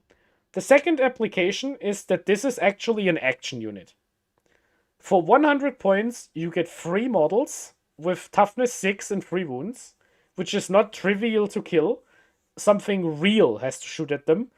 And if they come out of reserves, so they walk onto the board out of the flank, they can kill a transport pretty reliably. 4 Melter shots with full rerolls against a Rhino should kill it half the time. If you rapid ingress and you walk into Melter range, you should get it like 90% or something. It is really reliable to kill a transport with 3 Eradicators. Will it always happen? The answer is no. But here's something that will happen. Always. If you play against Death Guard, or Chaos Space Marines, or Orcs, and your opponent has a transport full of melee units behind a building. If your opponent gets out of the transport and charges you, you probably lose the game. Because Space Marines do not take kindly to taking 5 Chosen with a Chaos Lord to the face. They will just kill you. However, if you have an Eradicator squad, and you just walk into their flank, and you kill the transport, you just took 3 inches of movement off of their charge. Because if they disembark the 3 inches behind the wall, or out of the wall, you can just shoot them. And when it's their turn, they just lost all of that movement. And they're exposed. And they lost an asset, and something has to turn around and kill the Eradicators. This is why the Eradicators are still good. Even though they got more expensive, in Vanguard I'm playing the maximum amount of units I can. I play 1/6 and 2x3, because I just want to kill vehicles. In any other list, I would take 1 unit for Rapid Ingress. I would take 1 squad for Rapid Ingress, and I think it's good enough. I think I would always have a unit that can threaten a transport, because transports are really good right now. That's Eradicators. A-tier staple. Desolation Marines. Now let's try to be positive here. Okay? Let's have a nice day. Okay? This is a really nice Saturday evening or morning, depending on where you are. So, what is nice about them? You can now get +1 to wound if you have an oath target. And you can get the models pretty cheap on eBay. Now let's talk about where this unit goes. It's bad. Let's talk about why. Indirect got nerfed a while ago. I think 3 months ago. Indirect got nerfed to only hit on 4+. Which is a good change for the game, but it is a bad change for Desolation Marines. Why? Because Desolation Marines really needed to hit on 3+. Indirect. These guys are 200 points. 200 points to shoot a bunch of anti-infantry fire at something. You can't take them as a 10-man. They are still restricted to 5. That has never changed. And they are 200 points for 5 models. That's too expensive. It's not worth it. You shouldn't do it. It's just not good enough. Don't use Desolation Marines. Write an email to gamesworkshop.faq.com and tell them Desolation Marines need to go back to 120 points. And 10 models. And lieutenants should be able to join them, and the old fire discipline should come back. This is what should happen. But until that happens, these guys are bad. They don't do anything worthwhile taking them for. They're just bad. Not good enough. Speaking of not good enough, we have a Devastator squad. Now, I know in the Discord, we had some mad lads experimenting with 4 multi-melters. And to that I say that is just a worse Eradicator unit. And you pay more points for it. These guys are flawed. They're not bad because they actually do something. The problem is they're too expensive and unreliable because they hit on 4s without rerolls. So they need Oath, but you can't spare Oath in these dire times. So I think they're flawed, and I'm putting them... I think with the Vanguard veterans, I think that's a good spot. You can do a combo with the Razorback, but I think that's not worth the points. I think that is not worth the points you pay for it. So yeah, I think that is the thing. I'm putting them into C tier for flawed, next to the Foros Captain, because they're just a bit too expensive and unreliable. If you put them into a Razorback, you get reroll wounds, but that doesn't solve the hit problem. So, that's something. Here we go. The Servo Turret. The Servo Turret is pretty funny. You can take them in units of 1 or 2. You get a autocannon or a Lask Talon, both twin-linked. It hits on 2+. It has a 2-up save. It's a vehicle. And it moves 4 inches. Now, last time we made a tier list, I was told about the fact that, hey, these things are not bad in Firestorm. And I actually agree with that, because in Firestorm they get Assault for Advance and Shoot all the time. That means you will, most of the... they move 3 inches, excuse me. Most of the time you will double their movement when they have Assault. And they can get some angles. They also have a rule where they Overwatch on 4+, which might scare away your opponent. I wouldn't recommend you do it unless there's a vehicle with 1 wound that is moving towards it. But yeah, they hit on 4+ in Overwatch. They're twin-linked. And normally they hit on 2s. And something pretty neat about the servo turrets. Anyone got the link to the Discord? It is an Ultramarine Discord. If you look for the Ultramarine Discord on YouTube or Reddit, on Google or Reddit, you should find it. I will post a link if I can be bothered after this analysis here. So what else is funny about the servo turret? It is a vehicle model. And if you have a servo turret on the board and no other vehicles, and your opponent draws the Bring It Down secondary card, they cannot discard it for free. They have to try and kill it for 2 points or pay a command point to discard the card. Or discard it at the end of the turn, in which case they do not get the card scored. This is playable, but it is like the lower end of playable. I think with the Infernus Marines. I'm putting it with the Infernus Marines. You probably don't take a servo turret, but if you do take one, it's actually pretty cheap.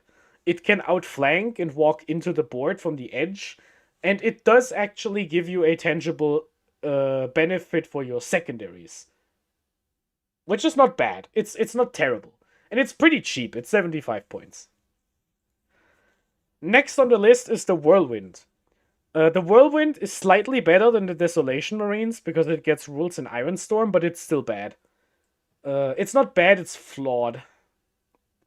And I'm putting it with the Devastators, I think.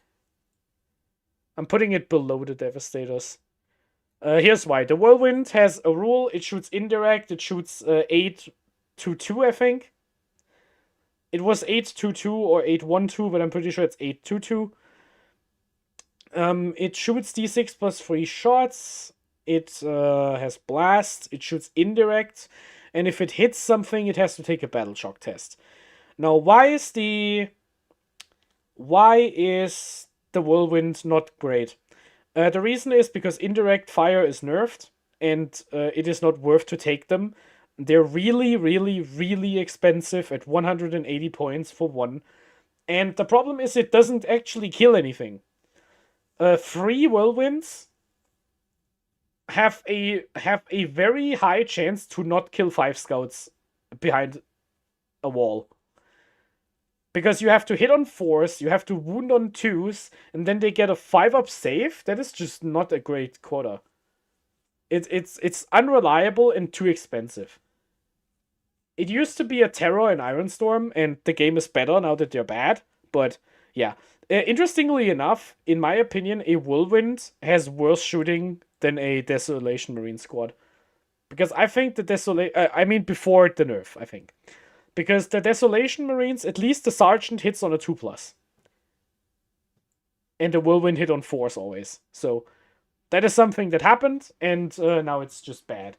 Yeah, both of these are bad, but at least the Whirlwind is cheaper than the Desolation Marines. That's what it is.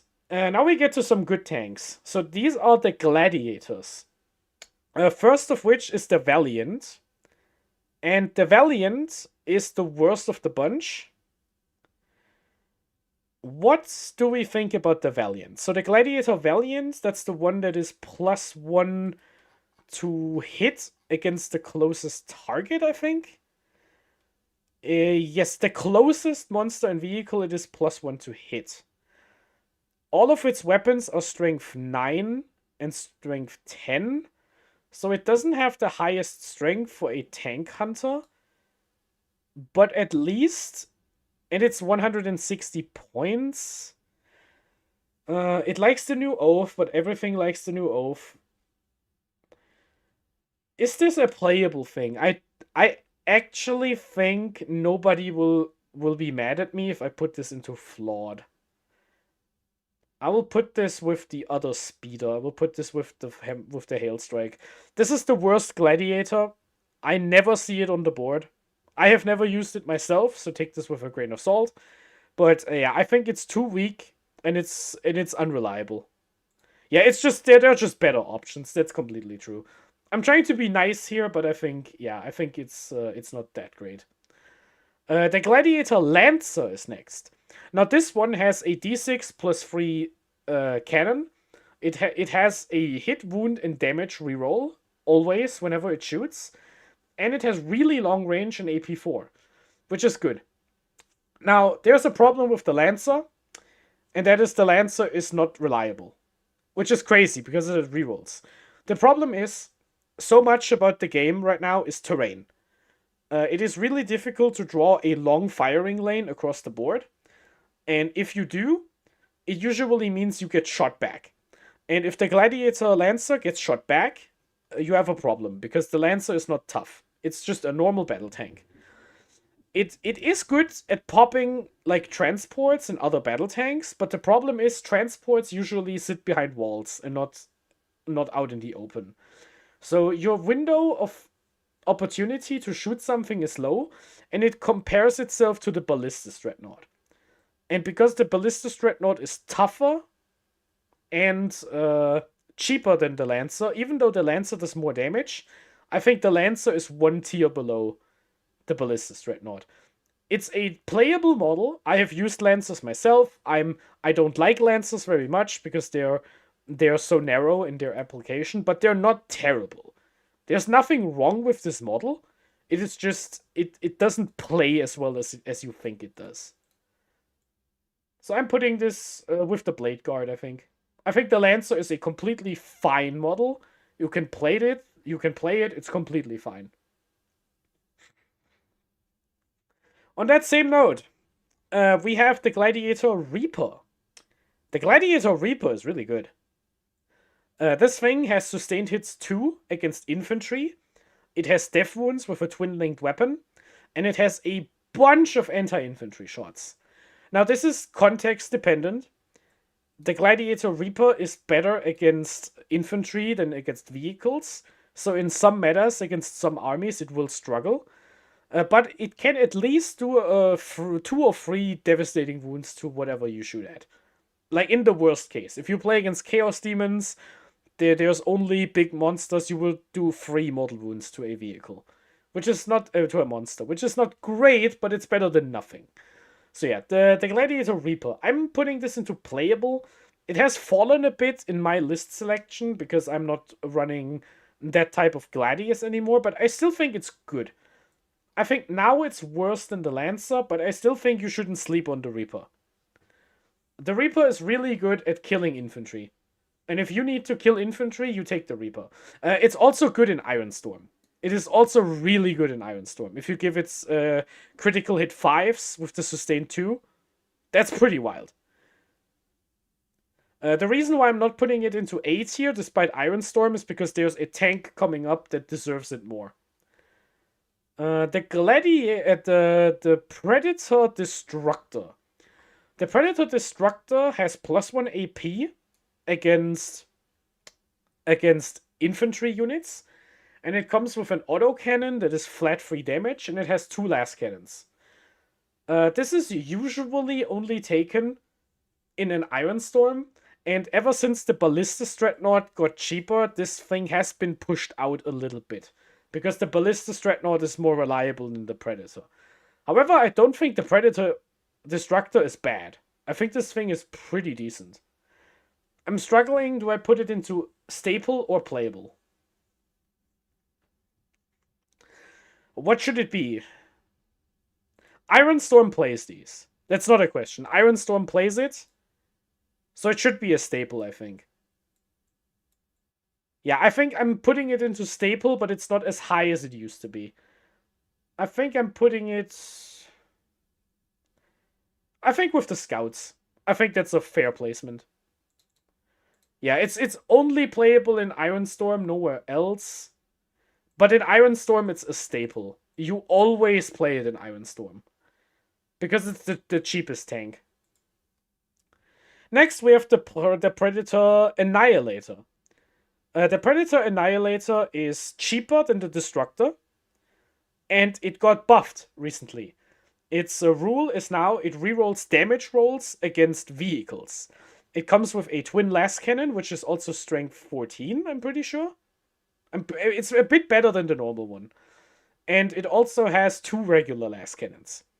This thing is basically just a worse Gladiator Lancer, but it is also cheaper than a Lancer by 40 points. This thing is pretty cheap, and I think it's fine. Like, it's not bad. I think the Predator Annihilator, because of the buff and because there's so many vehicles around, I think I'm putting it with the servo turret. I think this thing is pretty decent. Again, you probably also only takes it...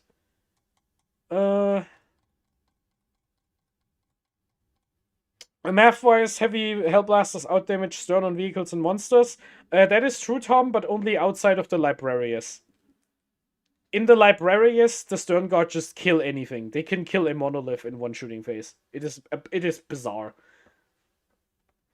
It is absolutely bizarre what that detachment does to a tank. So yeah, we have the Predator Annihilator. I'm putting it with the servo turret. I think if you're in Iron Storm, it's fine. Okay. Next, we have... Oh, you're watching the VOD? Yeah, thank you for your patronage. Next, here we have a staple unit, and this one is going right next to the Ballistas.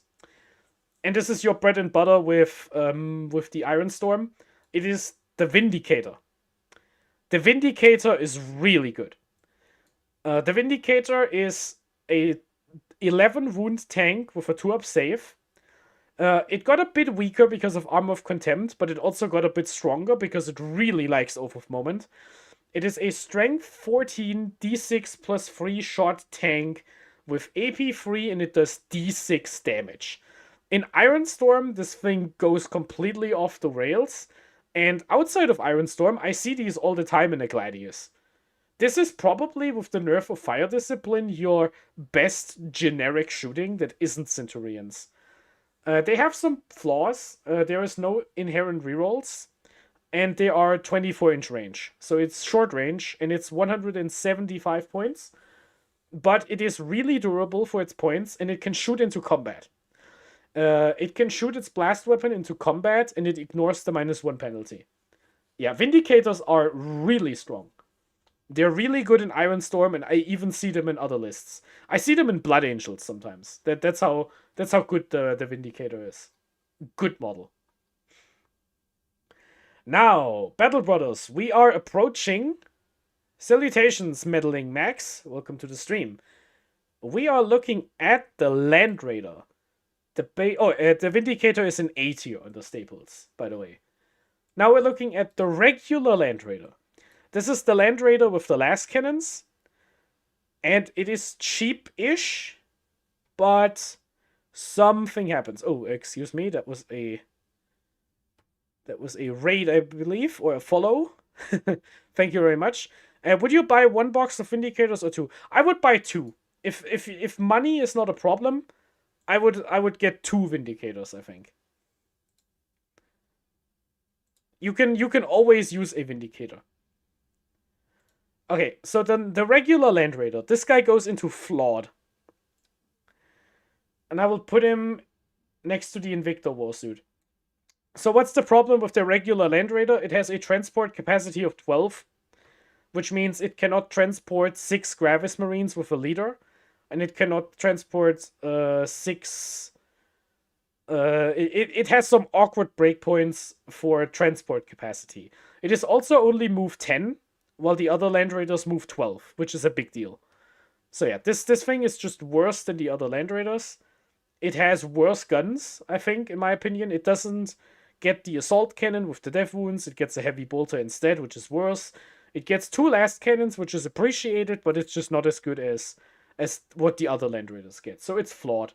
It's flawed. It's not terrible because it's a big tank, but that's just what it is. Next is the Land Raider Crusader. The Land Raider Crusader is also flawed.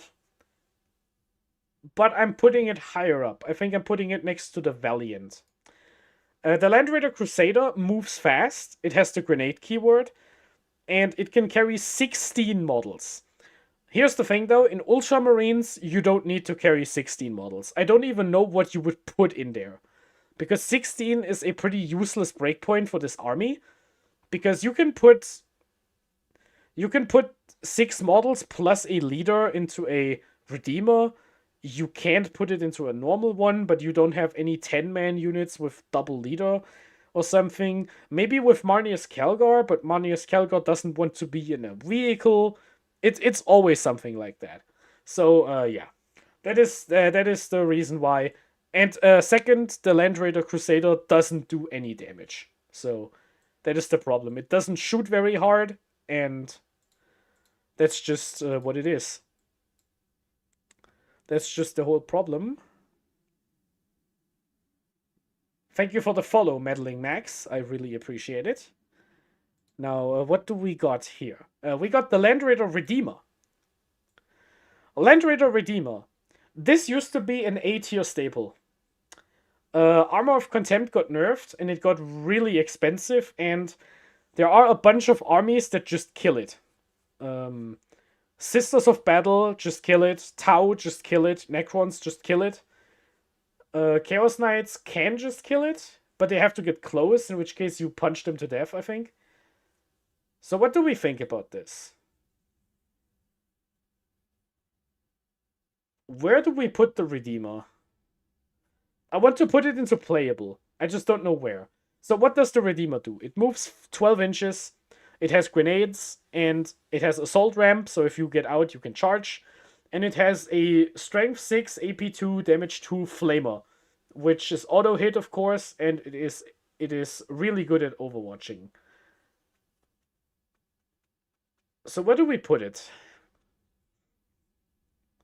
My gut tells me I should put it with the Gladiator Reaper. Close to the Blade Guard.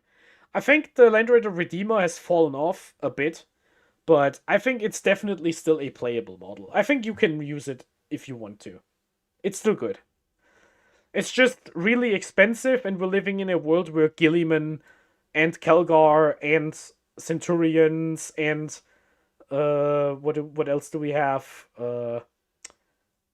Vindicators and stuff. So you have a lot of expensive units, so maybe you don't have space for this one.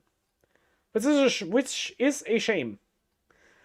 Here we have the Repulsor. The Repulsor has the ability that if a unit gets charged and it's within 5 of the Repulsor, you can move back inside the tank. Now, your opponent gets to declare a new charge because the charge is no longer legal, but it keeps you safe from melee armies. Other than that, it has a bunch of shots. Me personally, I always like to put las cannons on the Repulsor just to give it some benefit against all the vehicles, but it also has a bunch of anti-infantry with the Repulsor array. I think the Repulsor is a playable model. I think I'm putting it behind the Redeemer. It is really cheap. It is 180 points for a 16 wound vehicle, so that is something. Yeah, you could put multiple units into the Redeemer, Zeno, that is correct. That is completely correct. Me personally, I don't like to do that, because it puts so many of your points into one spot of the battlefield, and that's what it is. The Crusader, excuse me. The Crusader. Yeah, the Crusader has a bunch of bolters, which nobody cares about. That is completely correct. Yeah, if you meet a Genestealer cult army, they will hate it, but they would also hate the Redeemer Flamer. So there's always something. So yeah, the Repulsor is pretty cheap. It's a good transport for something important, like the Stern Guard. But we are playing Ultramarines, so I think if you run the Stern Guard, you just deep strike them with Auriel Ventress. That's why I don't think you want the Repulsor as much as another chapter. Next, the Repulsor Executioner. This thing recently got buffed. It can now carry 7 models instead of 6, which is a decent upgrade because you can now run 6 Blade Guard plus character in this tank. It has a bunch of really good shooting weapons. The problem is it doesn't have a good rule. The rule for the Repulsor Executioner is it gets +1 to hit against a unit that is almost dead, which isn't great. because it means you get help killing something that doesn't need help killing. Yeah, Oath with the Executioner is better, because all of the guns getting +1 to hit is really good, Michael. That is correct. I think you put this into playable. Where do we put it? I'm willing to put it with the Gladiator Reaper. Yeah, I think it's good enough in Ironstorm to warrant a playable space. I know John Lennon a while ago tried to do some Gladius stuff with them, but I think you just take Vindicators and a Ballistas. Because it's also a bit expensive. It's 240, 220. It's not cheap. It's a pretty expensive tank, and the rule isn't very good. Yeah, but at least it can now transport something useful, which I am appreciative of. That's a good time. All right, we're entering the home stretch of units, and don't get your hopes up. Most of these will not be great. 220, yeah, thank you. First, we have the Rhino. The Rhino is bad. Let me explain why the Rhino is bad. Transports in 10th edition are probably one of the strongest unit types in the entire game. Having a unit in a transport is so good. It gives you extra mobility. It gives you protection. It gives you an extra unit that can do an action. It gives you something that can move block and tank shock. It gives you something that can support a charge by tying up models, by basing them so they can't hit your other unit. All of this is good. So why do I think the Rhino is the worst unit in the bad tier? It's pretty simple. Nothing can get into a Rhino. The only things that can enter a Rhino in the Space Marine Codex are, let's follow along, captains, specifically Captain Secaras, the Tactical Squad, and Devastators. Scouts, but why would you do that? It's pretty bad. Yes, Zeno, as you pointed out in chat, every other Rhino in the game is an S tier unit. But the Space Marine Rhino is terrible. Why? Because nothing can get into the Rhino. That's what it is. I hope it's no pushback on anything. This thing is almost bad. I would almost put it down here. Like, I would almost put it down here. It actually deserves it. Because nothing can get into this thing. Nothing. It's so bad. The Razorback. The Razorback goes into Flawed. And it goes right with the only unit that wants it. It goes with the Devastators. I'm putting the entire combo into Flawed like I did in the last tier list. So, what is this combo? If the Razorback hits you with something, the unit that got out of it has reroll wounds for the shooting phase. So if you get out of the Razorback with Devastators, you shoot something, you get reroll wounds against it, and then you have the unit getting out of it also having reroll wounds. So you have 4 multi-melters with reroll wounds coming out of the Razorback, and it's happy time. I'm not happy about it. Let's see why. 5 Devastators are 120 points, and a Razorback is 115. So you're looking at a 245 point package or something like that for a tank that sometimes gives a unit that will immediately die reroll once to hit. That's not good. That is not a good thing. This is actually bad. And this is why I'm putting it into Flawed.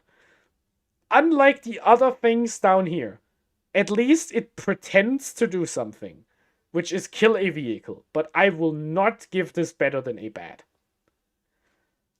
Next, we have the Impulsor. This is the Primaris transport. It can transport 7 models. Usually you give it a stubber, a grenade launcher, and a 5-up invulnerable save. and it is a really good unit. The Impulsor goes into A tier, and I'm actually putting it, I think, behind. Yeah, I'm putting it with the Suppressors. I think that is fair. No, behind the Scouts. I'm putting it behind Scouts. So, yeah. And not every single list has an Impulsor, but if you see an Impulsor in a competitive list, you're not surprised about it. This thing is really good. You can put Blade Guard inside. You can put Company Heroes inside. You can put Captain Secaras inside, so it can scout up the board. You can put some Stern Guard inside with a Captain, or some Assault Intercessors with a Captain. You can, if you want to be really funny, you can put some Infernus Marines inside, and then you have a Flamer Taxi that can burn all the Eldar you can see.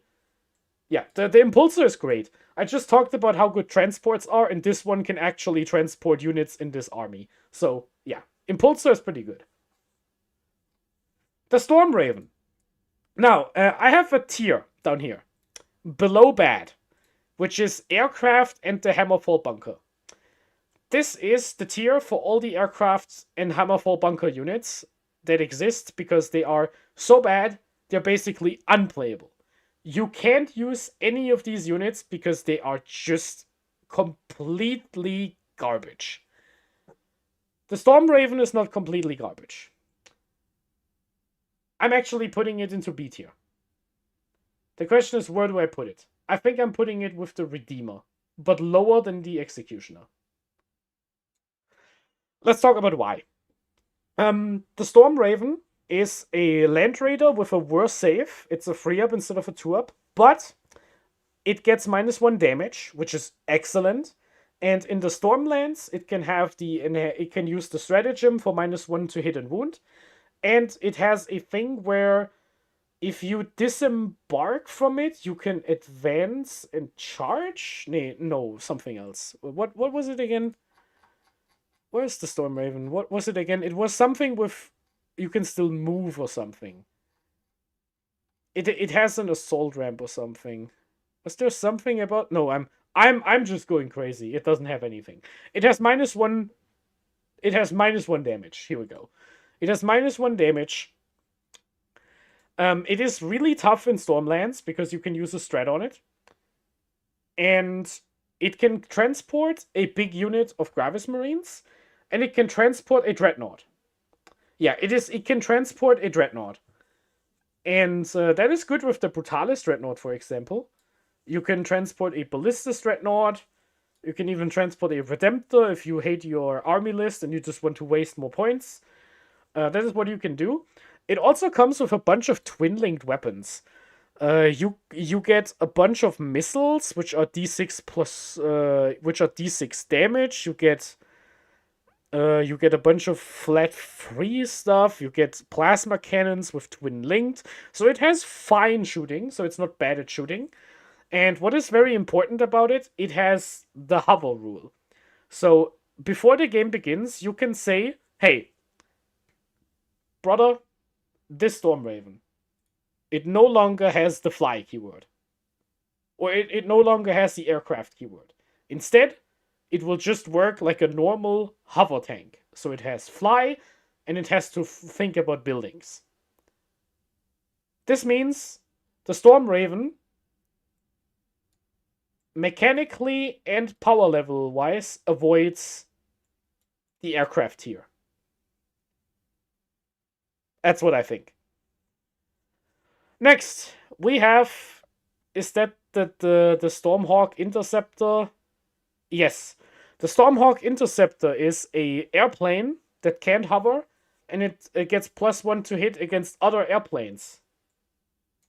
Welcome to the trash zone. Let's talk about something else. Let's talk about the Storm Talon Gunship. It is an airplane that gets bony against things that can't fly. That makes it better than the other one, but it's still terrible. There it goes. The Drop Pod. Let's talk about the Drop Pod. The Drop Pod is a transport that deep strikes on turn 1, and the unit inside has to immediately disembark when it arrives. And it can't charge. let's not get ahead of ourselves. So the drop pod is bad. I will tell you why it's bad. I'm putting it next to the Desolation Marines. Let's talk about why the drop pod is bad. Number one, the drop pod can't move.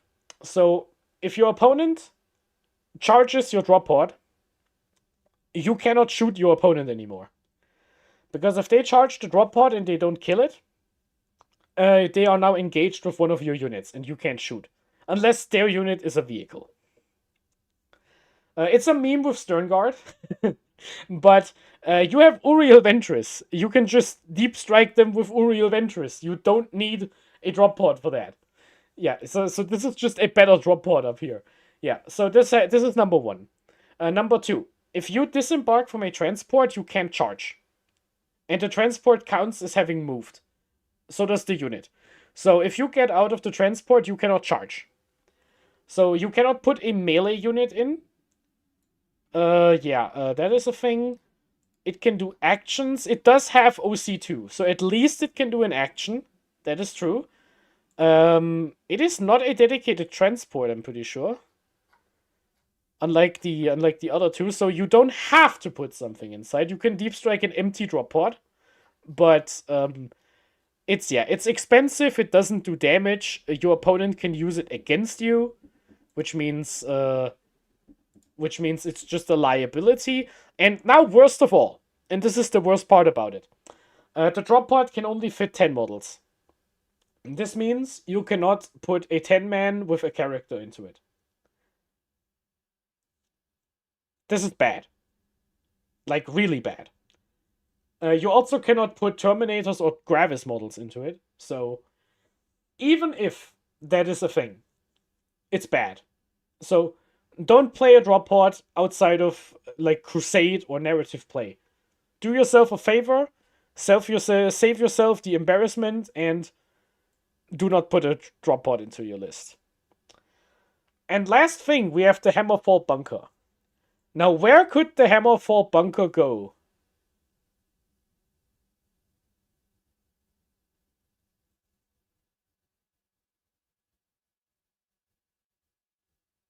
Is it the C tier? Is it the S tier?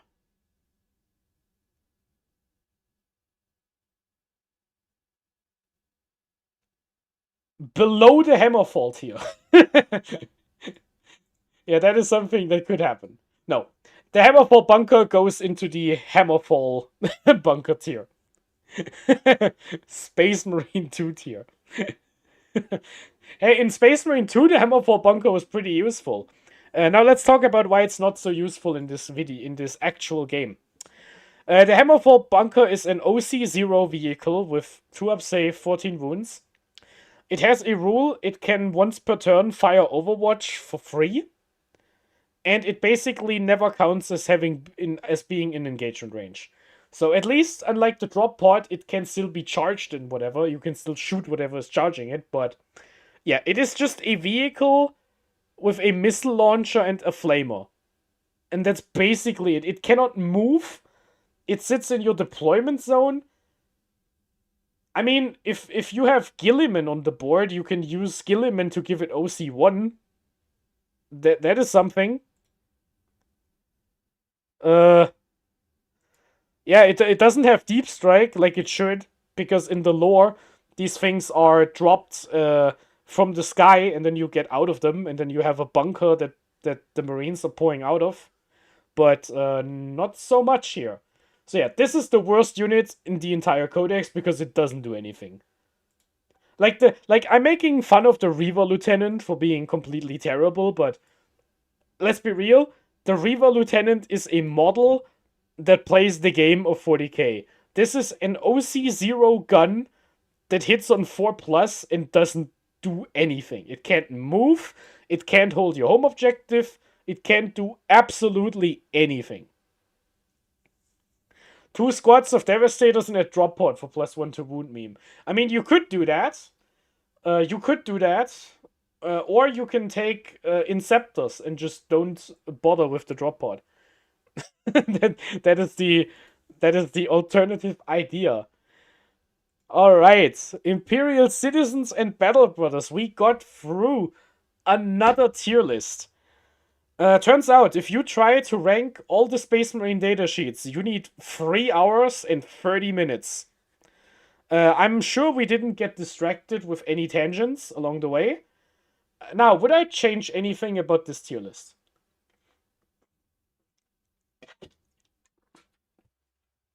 Let's think about this. Is there anything I'm unhappy with?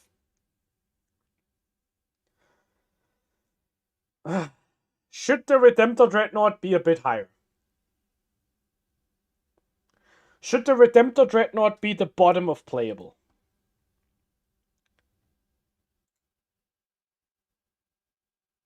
Is the ATV too high? Those are the two I'm looking at right now. I'm putting the Stern Guard ahead of the Librarian. Because the Librarian and the Stern Guard together are broken, but you play the Stern Guard without the Librarian. So that's what I think. The Redemptor is huge bait. Yeah, I think it's not great. Also, if people see the tier list, they probably think it's funny to have the Redemptor here. So yeah, I think this is fine. Yeah, so the Hammerfall Bunker is the worst thing in the Codex, next to the 2 airplanes.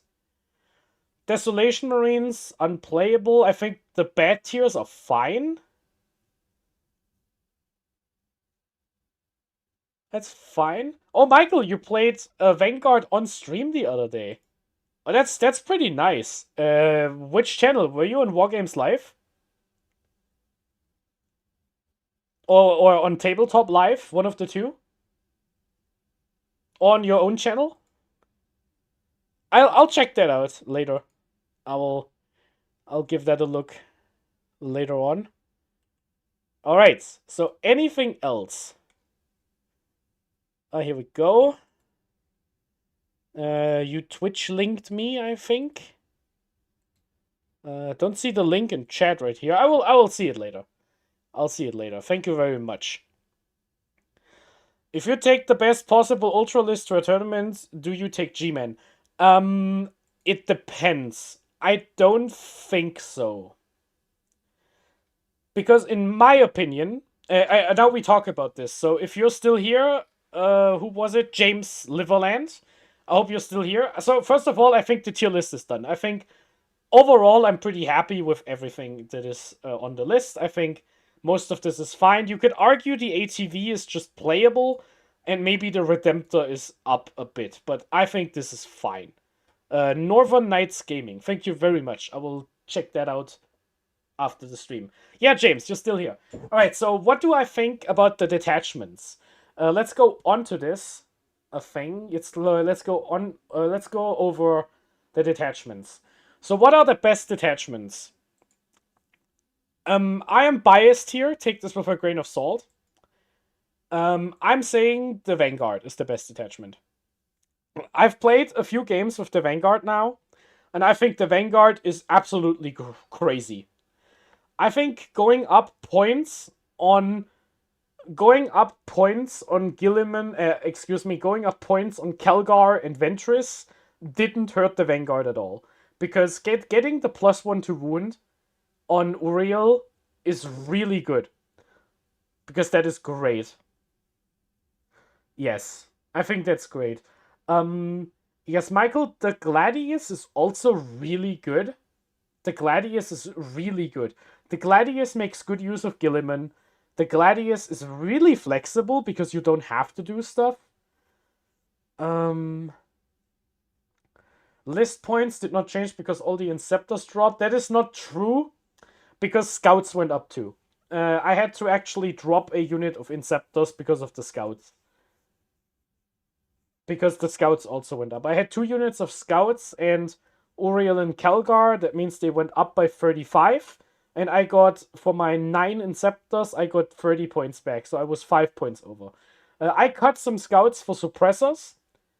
If you want to hear why Suppressors are actually one of the best units in Space Marines, revert the footage. Alright. Let's finish the list with detachments. So I think the Vanguard is the best Ultramarine detachment. I think the Iron Storm is in the conversation. I don't feel 100% confident about saying that because I'm not an Iron Storm player. I haven't really played with this detachment a whole lot, so the Iron Storm people probably know more.